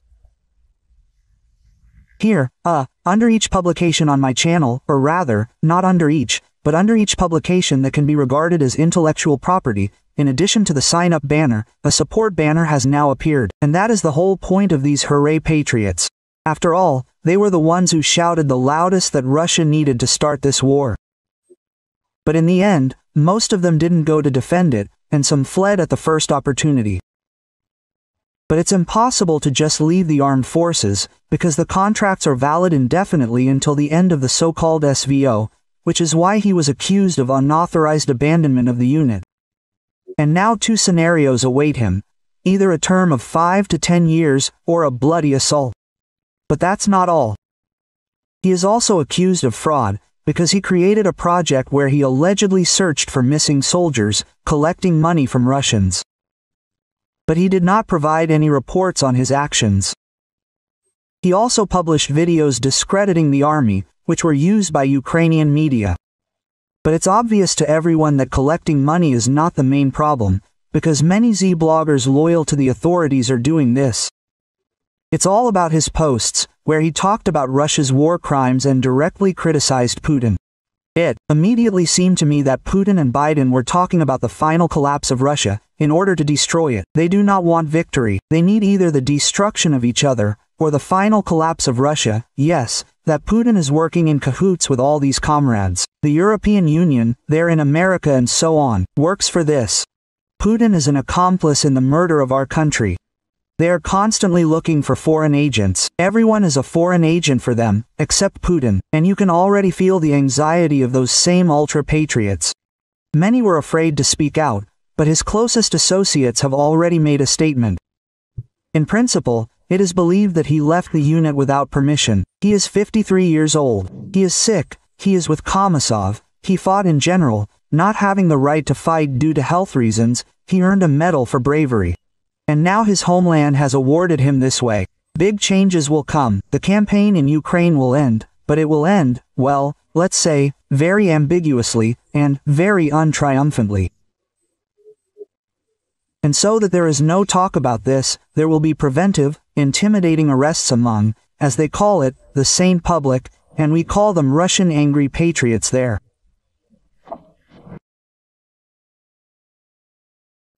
Klopov openly admitted that all the goals set by Russia since the beginning of the invasion have failed.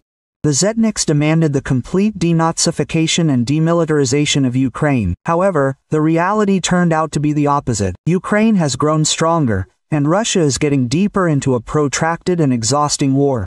Military blogger Kalashnikov stated that Russia is facing enormous internal and external difficulties that could lead to the collapse of the entire system. Against this background, Aptia Ladanov proposed a radical solution to urgently mobilize 1 million people. However, Kalashnikov opposed this idea, arguing that Russia's economy simply cannot withstand such tension. He noted that the country does not need a huge army, but rather a high-quality and intelligent command, which Ukraine has. He also added that the situation is getting worse for Russia, and if everything continues in the same spirit, the country may face not just a military defeat, but an internal social explosion.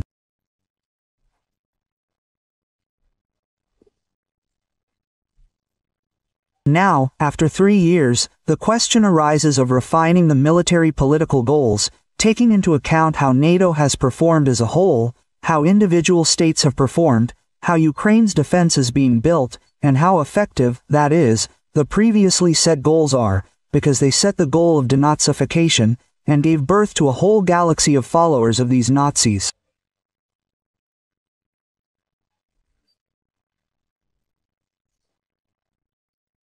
They set the goal of demilitarization, but led to the complete militarization of both society, that is, the state of this country.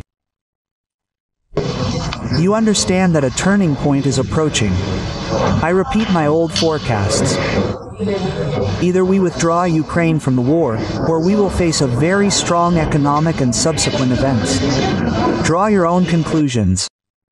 I heard what the respected Apteranovich Ladanov, general, said, that 1 million people must be put under arms in connection with these current events. Well, I would still object to him, because in the current state of the economy, which has not been transferred to the rails of military socialism, the State Defense Committee has not been created. In the current state of the economy and management in the Russian Federation in general, this 1 million people, if you call them now, you are simply what will overturn the economy of the Russian Federation. And it is not the masses that must fight, Apterovich, but the mind, the ingenuity that must be learned. I did not row to do this in this case. Well, not to crush with the masses, but as they say, with ingenuity and such futuristic weapons. We must stick together, because the situation is now developing in a completely not the best direction for us. Very, very turbulent processes can also begin inside the Russian Federation. Российское телевидение показывает кадры якобы интенсивного и успешного наступления. Однако, по словам Клупова, это совершенно не соответствует реальности. Панкин продемонстрировал ту самую яркую картинку, о которой говорил Клупов. И все-таки зетникам по-прежнему нужно хоть какое-то доказательство их выдуманного успеха. Они отчаянно ждут, что оккупанты сделают что-то, что могло бы порадовать зет-патриотов. Они мечтают, чтобы в Украине произошло нечто масштабное, чтобы можно было продемонстрировать победные кадры по телевидению. Циничный Панкин, не скрывая удовольствия, разглядывает фотографии разрушенной херсонской администрации и открыто говорит, что хочет видеть еще больше таких снимков. При этом ни он, ни другие зетники не упоминают о том, что удары наносятся по гражданской инфраструктуре. До сих пор не укладывается в голове, как можно радоваться чужой боли и разрушениям. Но именно это, по словам ведущего, вдохновляет россиян. А Калашников продолжает предлагать свои идеи ведения боевых действий. Пожалуй, в одном он все же прав. Украина продолжает ткать паутину, в которую Россия неизбежно встрянет. Оценивая положение на фронтах за истекшую неделю, можно сделать вывод, что фронт, независимо от того, что вот радужная картинка у нас, радужная не в том смысле, такая перспективная картинка у нас, значит, на телевизионных экранах, на самом деле фронт находится в определенной степени стагнации. Вот. Не видно каких-то серьезных активизаций на каком-то либо из направлений. Как двигался фронт таким ползучим наступлением, так и продолжает двигаться. Ну, с одной стороны, это хорошо, а с другой стороны, продвижение достаточно медленное. Мы настолько сильно устали от отсутствия каких-то громких новостей из Украины, которые бы, немножко нас порадовали, что действительно продвижение-то оно идет. Да, мы постоянно говорим о том, что вот-вот подойдем к Сумам. И не только к Сумам. Каждый день сообщается о взятии новых населенных пунктов.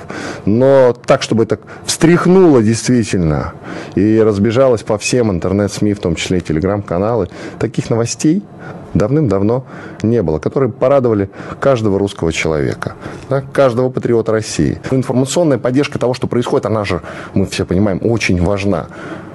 У них вот есть чем похвастаться, что показать аудитории, да, вот эти вот, я имею в виду дымящиеся наши стратегии. Нам тоже, я имею в виду, надо что-то показывать. Должна быть какая-то картинка, чтобы вы не только у нас здесь, но и во всем мире видели, что там на Украине происходит самая настоящая жара. Вчера красивый кадр был. Действительно красивый. Удар по херсонской администрации. Вот это я понимаю. Вот такие кадры нужны, чтобы они разбегались по лучшим телеграм-домам, чтобы было что показать.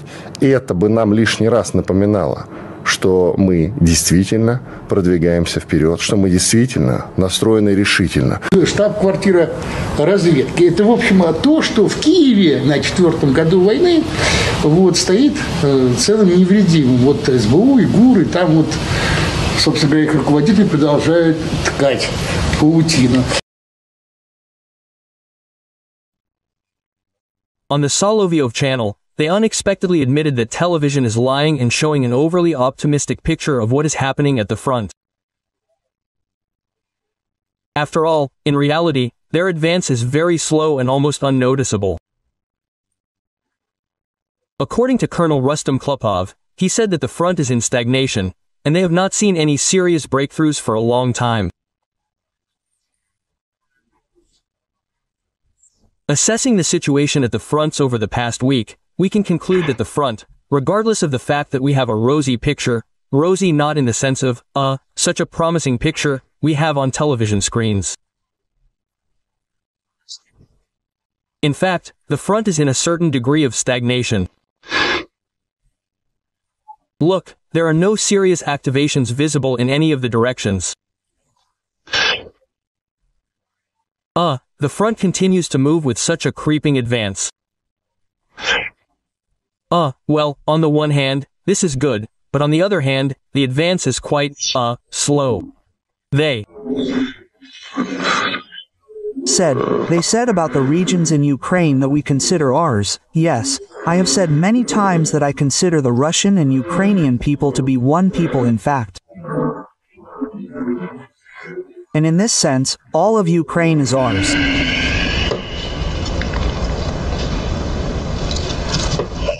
What the hell is this brave Arzesh?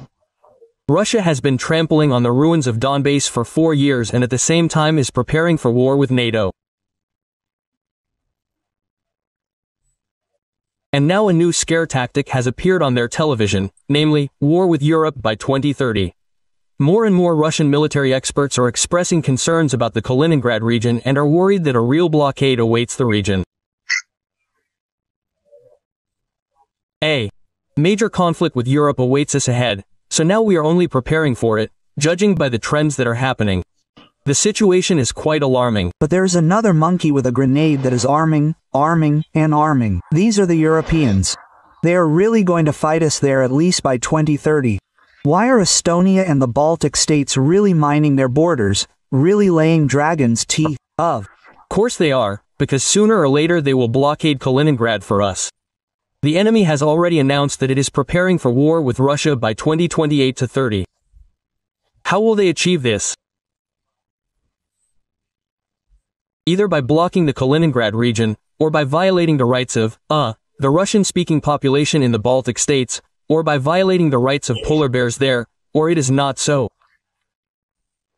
important, it is not so important, but the goal has been set, the task has been set. Yes, the goal has been set to prepare NATO for war with Russia in 2020-30. Klopov is concerned that many are satisfied with at least this kind of offensive, which does not really correspond to the status of the second military force in the world, and called on the top leadership to change their approaches for a more effective introduction of military operations. Therefore, based on this, one cannot say, but it is necessary to once again raise the issue of changing at the front, changing this position. Maybe someone is happy with this, thank God, that at least we are advancing without any breakthroughs. We have talked a lot about the lack of space, the unmanned nature of the equipment there, the role of artillery in a modern war of armored forces.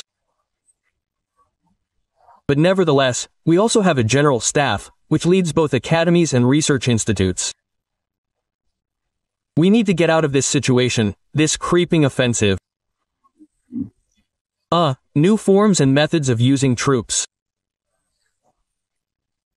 And, accordingly, based on this, it is necessary to return to the issue of, the destruction of the leadership.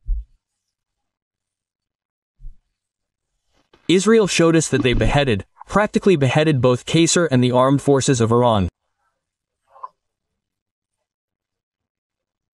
That is, after so many years, Russian television still does not understand how they can defeat Ukraine and how they can change the methods of waging war to achieve results. After all, the creeping offensive suits everyone, despite the colossal losses and depletion of the economy. We have this old, well, it's not a proverb, not a parable, but an old rule. Where the foot of a Russian soldier steps, there is ours. This is just an amazing. Putin said that he is ready for negotiations with Zelensky, but there is a nuance. Well, it is dangerous. We are ready to meet. I am ready to meet with everyone, including Zelensky. If the Ukrainian state trusts someone to negotiate, for God's sake, let it be Zelensky, Putin said in a conversation with journalists. For God's sake, let it be Zelensky. The question is not who will sign the document. God, how finished I am. According to Putin, the main question is who will sign the documents. He again said that Zelensky is allegedly illegitimate. Moreover, Putin threatened to worsen the situation for Ukraine. If Kyiv refuses to negotiate with Moscow, they will not negotiate, the situation may change for the worse for them. There is no need to drag it out, we need to sit down and negotiate, the head of the Kremlin said. If we continue to fight further, and many watch, some in quotes only talk about the fact that we can fight forever, this is nonsense. And we have very strong large losses. Putin also assured that Russia is allegedly trying to end the hostilities in Ukraine. Yes, we don't need to decide, that's it. Because otherwise, look, I'll say it again, the scales begin to strategically tip in favor of our enemy.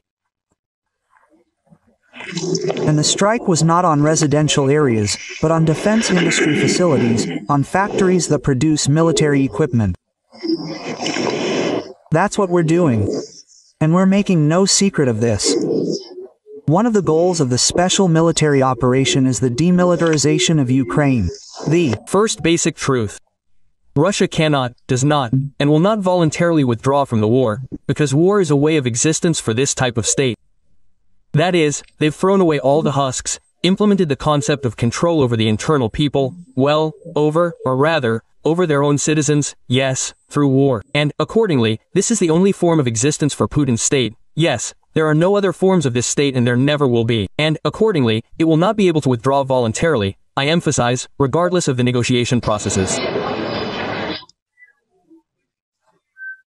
Don't you see that our guys give their lives, not just perform, not just talk, but defend with their lives the rights of not only the African continent, but all people on our planet?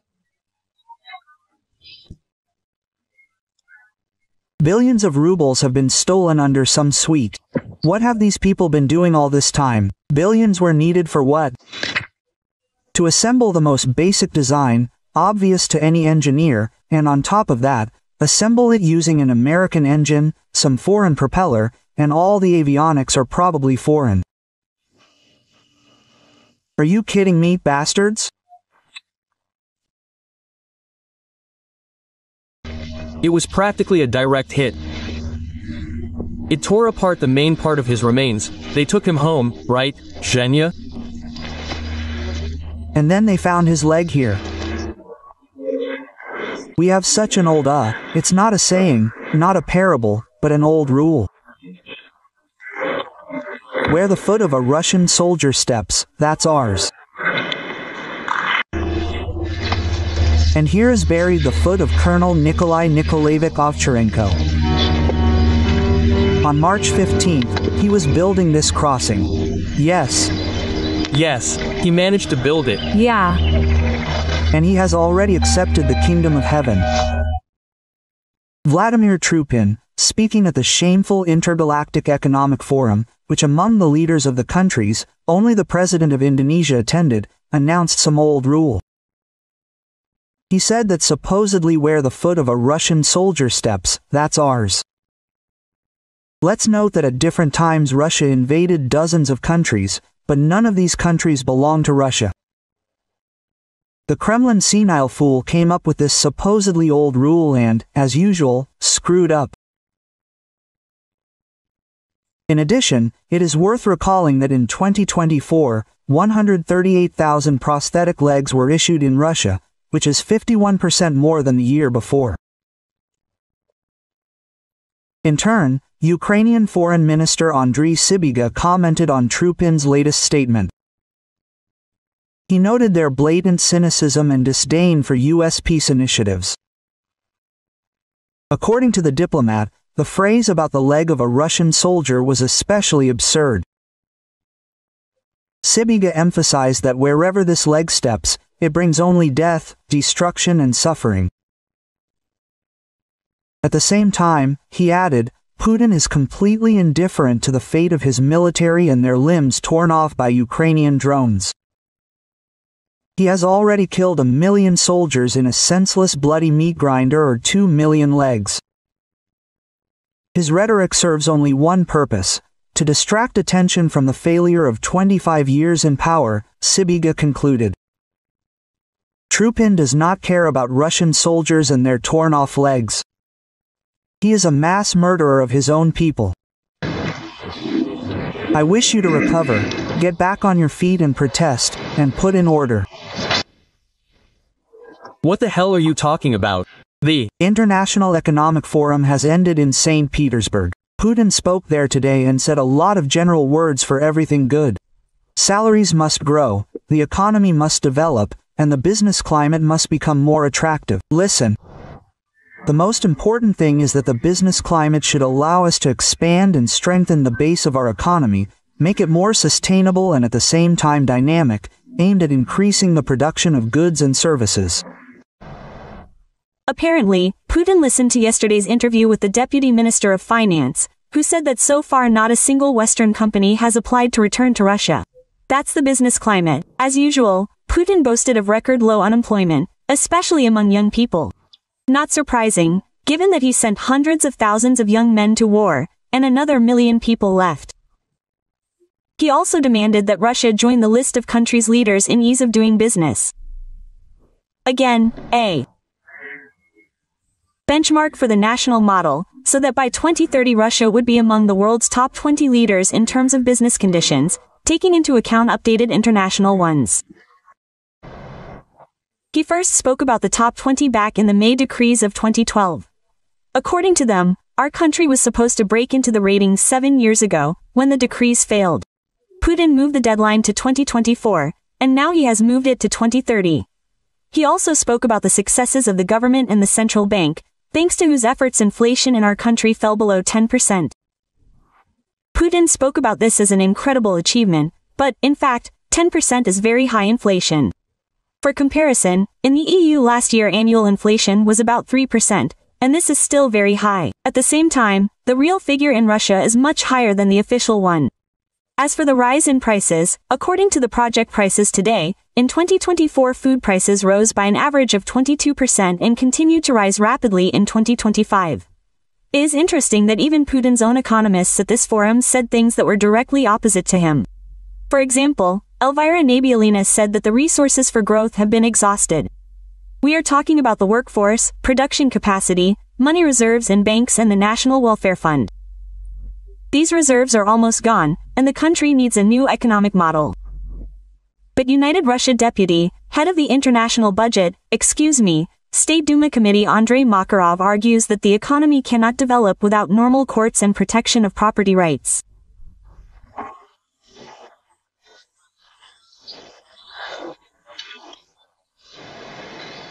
But when business no longer speaks about the main problem, the investment climate and the lack of institutions, and institutions are actually an opportunity, if your rights are violated, to go to court and expect that it will be a fair decision, regardless of who you go to court to, who you argue with.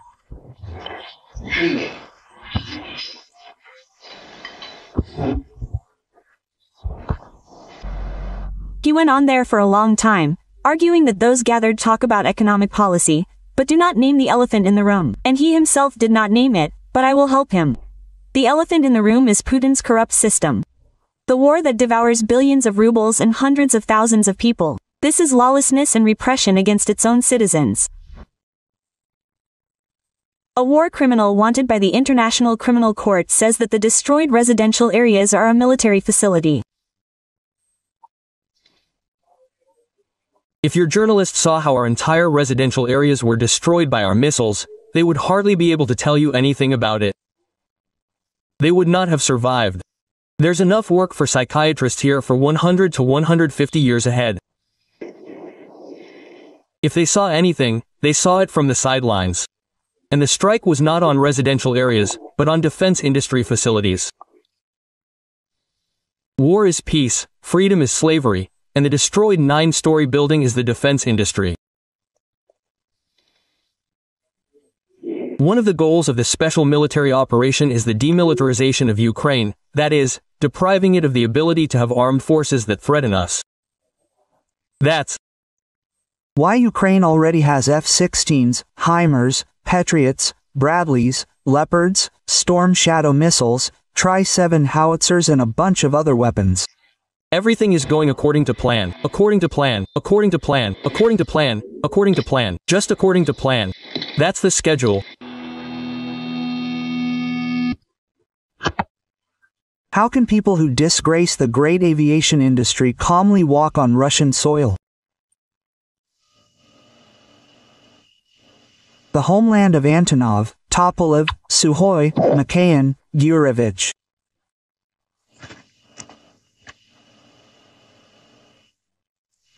And now someone appears and says, well, here and their billions, they're billions.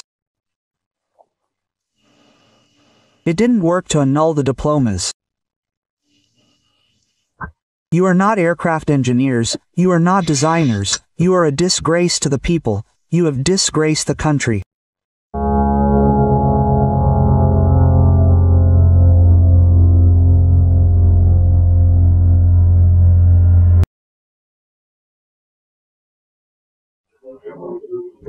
Said that vodka supplies to the Republic of South Africa have already been established. You know, this is a very correct, serious step. Why? Because if you drink vodka, as we say, you need to have a snack with something. And therefore, meat products will certainly follow. That means grain supplies. That's a plus for grain supplies.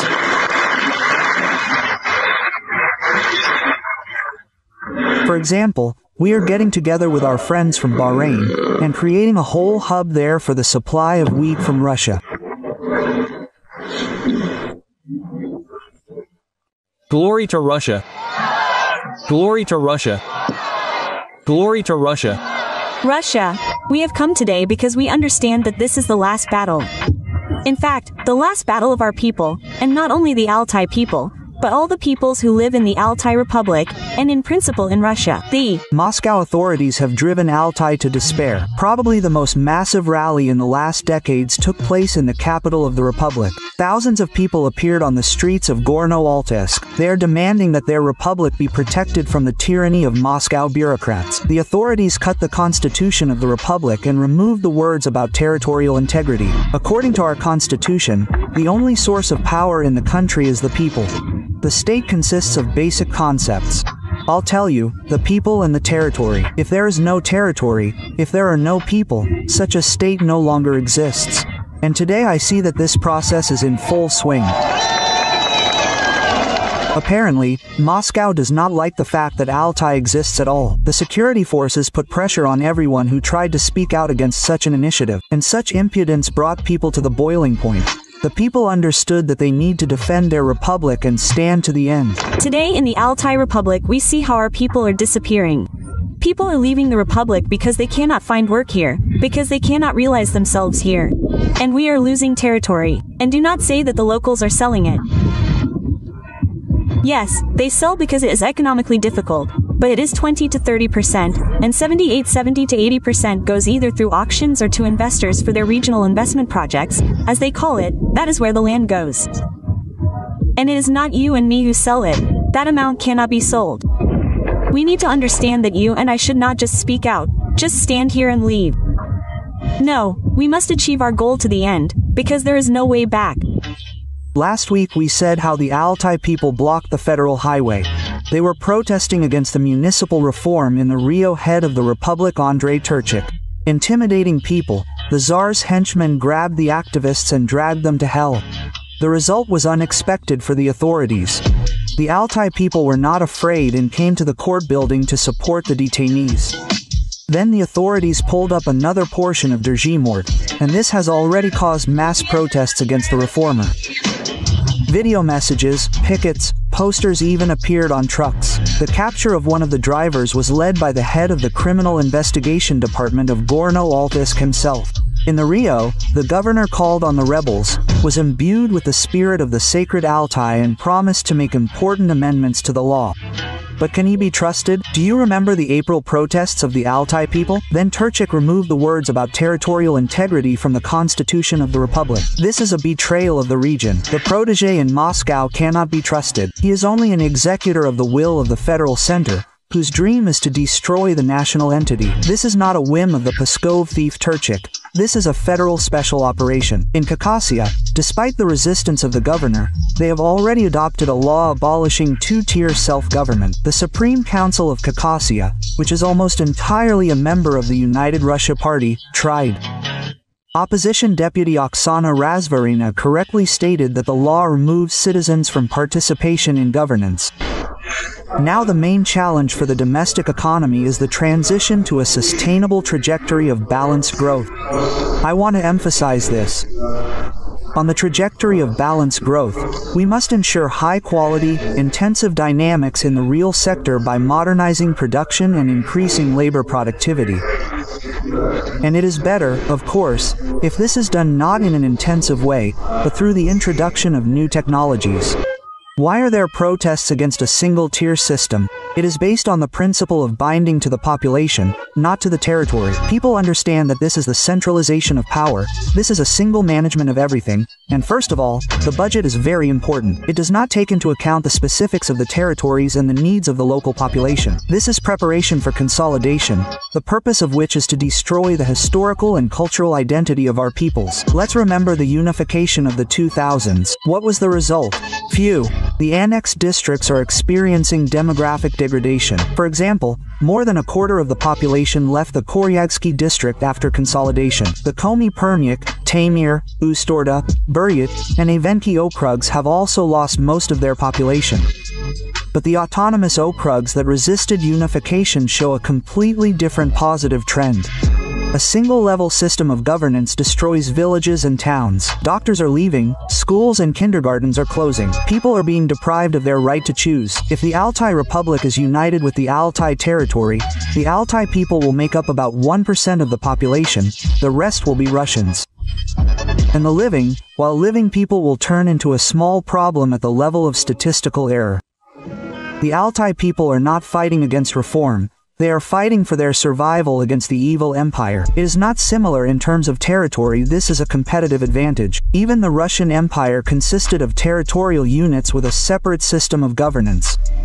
There were provinces, the Great Dawn Army, the Kingdom of Poland, the Grand Duchy of Finland. By the way, with their own constitutions and parliaments. The United Kingdom consists of 4 parts, each with its own internal structure: England, Scotland, Wales, Northern Ireland. In addition, the Isle of Man, but the Channel Islands, Gibraltar. Smart countries change institutions to suit heterogeneity, looking for their own uniqueness. Social and cultural diversity are prerequisites for progressive evolution, for continued development. But this is not in Russia. While talking on camera about investments, innovations, in practice the authorities are trying to destroy diversity and turn everyone into one obedient herd, uniform. The Russian Federation has driven itself into a dead end of centralism, and any projects imply consolidation and other unitary, stupid strategies. Vertical thinking contradicts free natural development and brings the Russian Federation closer to collapse. Gentlemen officials, do not stop. In the fall, a new head will be elected in the Komi Republic. At the same time, the communists have a high rating. The authorities are afraid that they will not be able to count the election results correctly and therefore do not allow Oleg Mikhailov, a popular communist candidate, to register, that is, they do everything to prevent him from taking part in the elections. Before that, you were driven away by the rage of veterans of the so-called SVO, and they did not allow Mikhailov to submit documents. In support of the communists, they hold single pickets. Even the deputy of the State Council of Komi, Nikolai Brodenkov, joined the action, holding such a picket in his native Izhma. Despite total control, Moscow is losing power in the national republics. People are beginning to understand who Putin is and are ready to elect anyone, even communists. By the way, inventors without alternative elections. What they fought for, they got. They are ready to elect anyone, just not Putin's united Russia. This is already a warning sign. Russia cannot be defeated. It can only be destroyed from within. Russian television continues to admire Operation Web and is no longer embarrassed to admit that it was a complete failure for them. Military correspondent Alexander Kotso said that the strikes on their airfields cannot be called terrorist attacks because they are military targets. What happened to our planes all over the country? I will tell you honestly, I am not inclined to, qualify this as terrorist attacks. We are, after all, at war. We have a difficult, protracted conflict with a very serious enemy. I am not talking about the collective West now, I am talking about Ukrainians in their purest form, and because they are a very dangerous, cunning, inventive and insidious enemy. And what are we hearing now? It turns out that it is not only the West that is a serious and dangerous enemy, but Ukrainians in their purest form. If at the beginning of a full-scale invasion they were told that they would publicly recognize the professionalism of the Ukrainian special services and would suffer such losses, the Z patriots would only laugh.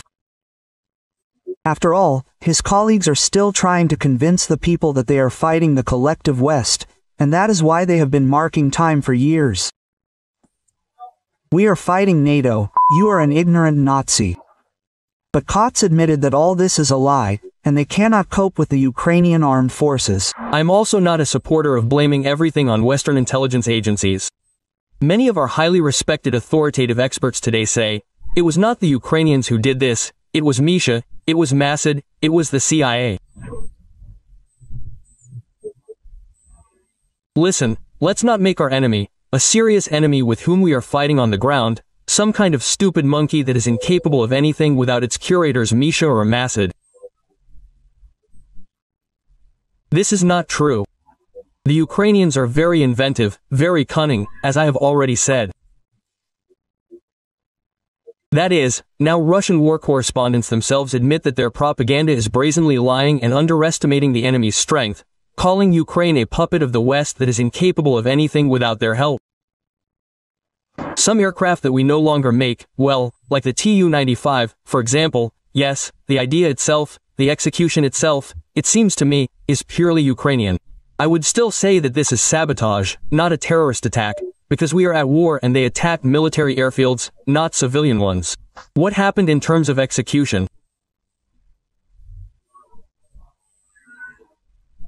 Yes, we see this, very, painstakingly prepared in conspiracy theories, conditionally conspiracy theories, sabotage, when, in a rented warehouse, they prepared several trucks that loaded portable cabins, yes, in the roof of which devices were mounted, in which all the fronts were located, controlled via cellular internet through GSM modules. There are a lot of questions. Firstly, well, we were completely unprepared for the fact that there is no rear with these technologies, the question of using FPV drones in the deep rear, but it was a matter of time. Here you go, this time has come. That is, according to the Kremlin war correspondent, as a result of Putin's wisest decisions, Russia no longer has a rear and there are no safe places left in the country. After all, Ukraine can reach anywhere and hit targets thousands of kilometers from the border. This is an issue that we have also been discussing, but I don't know for how many years. The issue of protecting our aircraft at airfields. The issue of physical protection. We are now getting videos from, I think, 2021, where our former head of the Ministry of Defense says that the construction of reinforced concrete shelters at airfields has begun. Where these reinforced concrete shelters are, is unclear. There are no safe places now.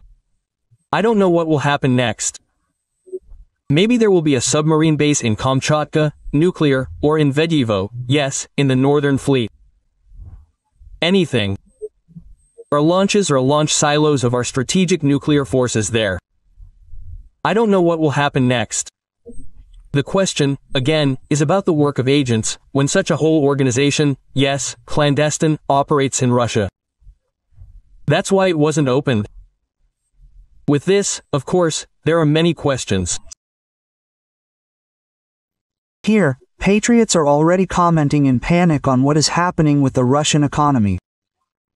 Gherkin's comrade Maxim Kalashnikov said that Russia is moving toward an economic collapse, because of which a real revolution against the current government could begin in the country. Despite all these cheerful statements that everything is fine, everything is moving forward, we are winning. No, guys, unfortunately, the situation is very bad. I have long forgotten, I ignore words about unprecedented economic growth. Everything, even officially it has stopped, that we have the fourth economy in the world by some purchasing power parity. It is impossible not to see what is happening in the rear right now in the economy. A laminar process of crisis payments, then our production begins to fall, B fall, and first of all, production with high added value falls. As a rule, it begins with the fact that you do not have enough sales for your products and you begin to have problems with liquidity and financial flows. In this situation, the first thing you have to save on, there are no other options, is to reduce the level of wages for workers. You have been gathering them for 3 years, preparing them, teaching them, there were not enough turners, welders, plowmen. And now you say a 4-day week, and unpaid leave and everything else. We, as a plant, were one of those who supplied products to both Roselmarsh and the Jurovsky plant. I have not supplied either one for more than 6 months. Those unpleasant things that happen at Roselmash, you see, here is one problem, in my opinion, due to the scale of this company, that trouble, that is happening there, it has become widely known to the whole country, but because they are big, because they cannot go unnoticed. But this is only the money from the very top. After all, the same situation is with everyone. That is, they also have 12,000 people working there, who are at the main enterprises. In total, Roselmash employs approximately 60,000 people in the country in mechanical engineering and 60,000 people in high-value added production. This means that their sales have stopped.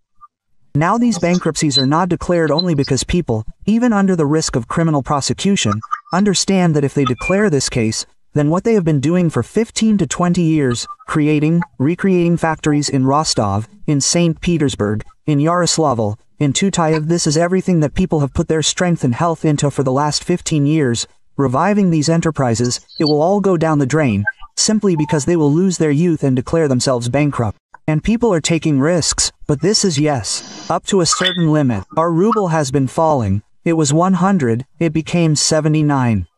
Guys, I want to ask, do you understand what this means that everything Chinese, which had duties from 0 to 5%, has become 25% cheaper on our market today? And then the question arises, are you still surprised that all our trucks have filled all the roads, and KAMAZ trucks are no longer bought in warehouses? We can state that an economic explosion is being prepared in the rear, which should literally burst out in a few months, that a crisis of non-payments will be generated, like in the 90s, in the terrible 90s, which led to the shutdown of enterprises, throwing people out onto the streets. This is simply obvious. So it is surprising that the central government lives in some kind of cocoon and apparently does not understand this problem. Honestly, what is happening now, for me, clearly paints such a continuation of the Operation Web in our economic rear. Klopov stated that the occupiers are not advancing at all. They are advancing too slowly. There are no breakthroughs in any direction. It would seem that we are talking about increasing our capabilities through symmetrical strikes. Ukraine has clearly shown us this. We have experienced it in our own example. The asymmetrical strike on Kursk brought us a lot of trouble. It is not possible to say, but it is necessary to once again raise the issue of changes at the front, a change in this position. Maybe someone will be satisfied with this, that thank God, that at least we are advancing this way, without any breakthroughs. We have talked a lot about the lack of space, the unmanned nature of the equipment, the role of artillery in modern warfare, armored forces. But nevertheless, we also have a general staff, which leads both academies and research institutes. We need to get out of this situation, this creeping offensive, new forms and methods of using troops. And, accordingly, based on this, it is necessary to return again to the question of, the destruction of the leadership. Israel showed us that they practically decapitated both Qasr and the armed forces of Iran. The Second Army of the world is once again being called upon to learn how to fight from other countries. After Operation Spider's Web, the Zelenskys shouted that they should do something similar. Now they are looking at Israel in the hope that they will be able to repeat something and break through the front line. Of course, our military system against the background of what Israel is doing. I am not a patriot of Israel, but I must admit that this historical enemy of ours acts very, very effectively against the background of this word. We really should learn. Here, moreover, a very alarming bell has just sounded. A very alarming bell has sounded. In fact, Operation Spider's Web was repeated on a larger scale in Iran. See, how touching. But in fact, this is a model of nuclear disarmament. Nuclear missile potential can be increased by tens of %, and if I were our Bamanda, I would, of course, be scratching my head. Then Zetnik casually stated that Russia is on the road to collapse and will most likely have to be saved. Well, in general, if everything develops the way it is developing, then the Russian Federation will have to be.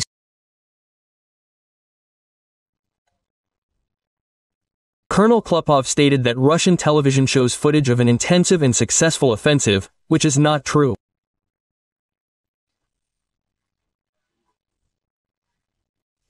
Assessing the situation on the fronts over the past week, one can conclude that the front, regardless of the fact that we have a rosy picture, rosy in the wrong sense, such a promising picture, is on television screens.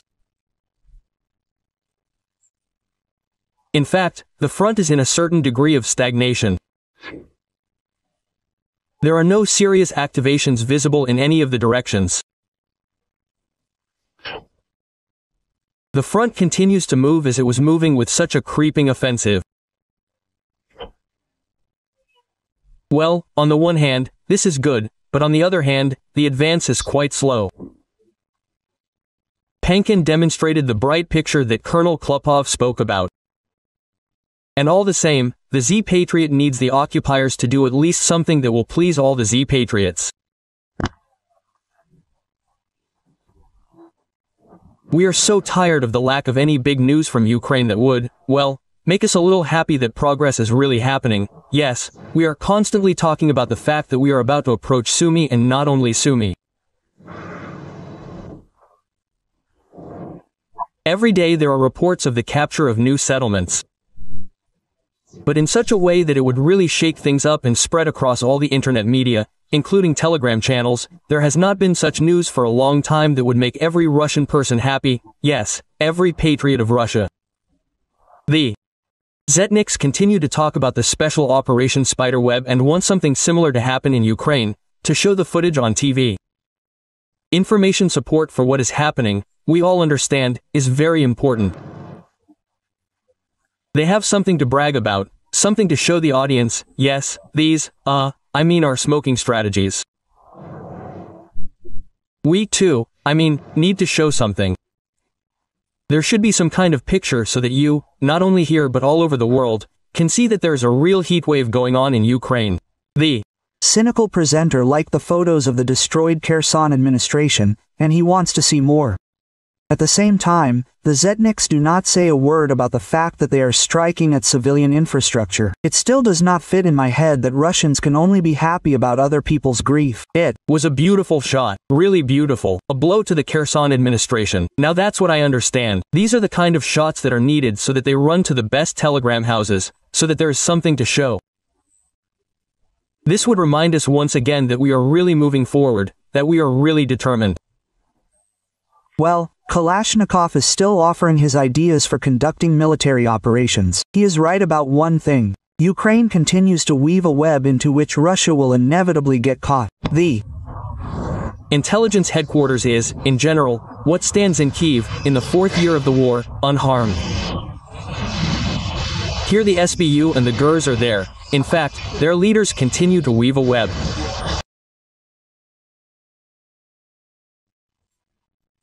The so-called SVO has been going on for 4 years now, which is why even convinced Zetniks have questions. What are they doing at all, and why are they not using their capabilities to the fullest? And here the same forbidden question begins to be born. Maybe they just don't have these capabilities? Colonel Rustam Klupov is perplexed. Why hasn't Russia delivered that crushing blow that would have accelerated their desired victory? We are not using all our capabilities, not all our resources. The disruption of logistics is also here, maybe, repeating itself. Yes, it can't be, but repeating itself. We have talked about this very often. We also talk about these notorious bridges across the Dnieper. And the whole war consists of 2 parameters. These are technical capabilities and political will.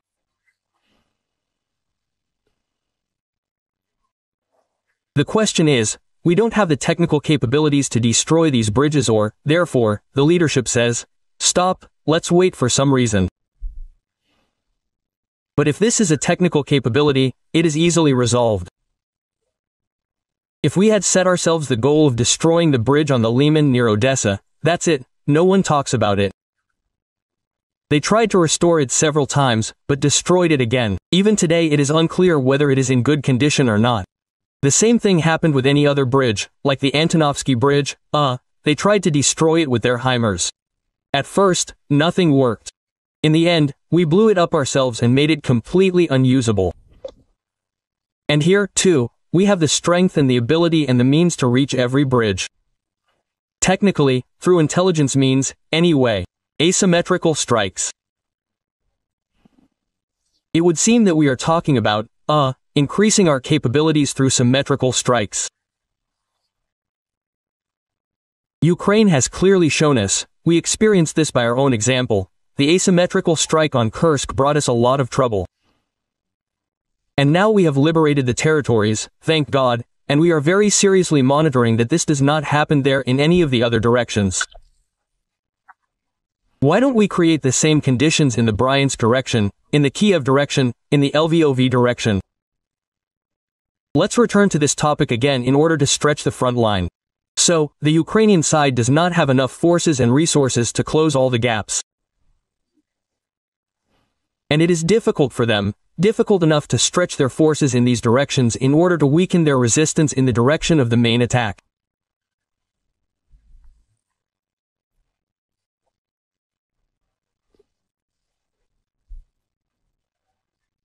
Now, after 3 years, the question arises of clarifying the military political goals, taking into account that, how NATO has performed as a whole, how individual states have performed, how, to what extent Ukraine's defense is being built and how effective, therefore, are the previously set goals, because they set the goal of denazification, they gave birth to a whole galaxy of followers of these Nazis, they set themselves the goal of demilitarization, they led to the complete militarization of both society, therefore, and the state of this country.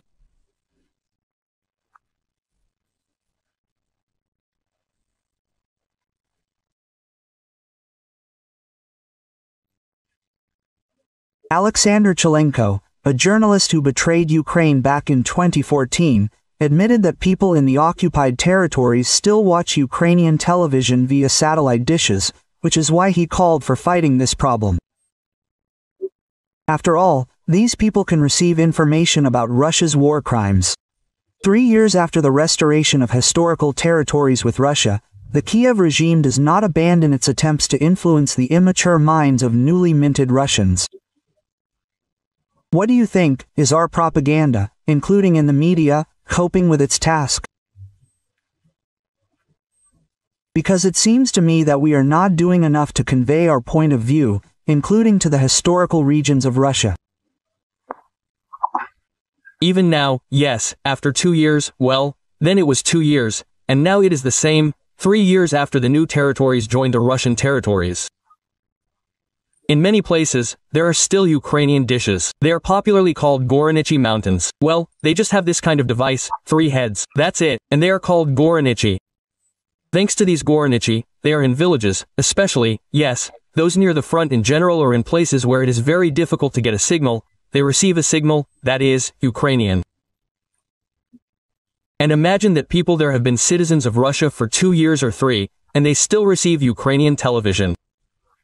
Yes, naturally, they form such a gestalt of ideas about the world around them thanks to, that is, Ukraine. Imagine that they, the Ukrainians, will talk, right? You see? Surprising, right? Surprising. It is also surprising to me. Nothing works in these places. There is no cable television, even mobile communications barely work. The mobile operators there, the one that transmits the television signal, they can only receive information thanks to satellite antennas. That's all there is. Well, if there is electricity, of course, they came up with, there, I think, the People's Front or whatever this organization is called, the Front, yes, they came up with, such a free, a free solution to the problem. They come and quickly change all these dishes. They, thanks to these dishes, they broadcast, 20 TV channels. First of all, these are all the main federal channels, starting from the first one, ending with, NTV and, some entertainment channels. 20. Well, it's quite normal to receive Russian information, the Russian point of view. So, a girl was telling me literally a week ago that she walked around the center of Donetsk and, in many places she saw these Goronichi, yes, she said, I don't know, not in Rabishistan, but they are there. And it seems like from 26 onwards, repressive measures will begin. Quote, I think that this is right, yes, that's what whoever didn't exchange, that's what they cut everything off, yes, remove, because there really is a war going on now. So it is known that we can't give the enemy propaganda machine a chance, yes, to work on our territory, ours, so to speak, to liquefy our brains. I even talked to Push Island's advisor Elena Nikodina. She told me that in many liberated places there is simply no electricity, that is, it is impossible to receive any signal there. And our point of view is transmitted with the help of newspapers that we bring them there, right? That is, we explain to them there, so to speak, the party's policy. We need to explain to the locals that you are not Ukraine there, yes, that you are Novorossiya, a historical Russian land, that you should have, yes, it's okay, you are the descendants of Ukrainians there, but you are Russified, Russian culture has long been your native culture.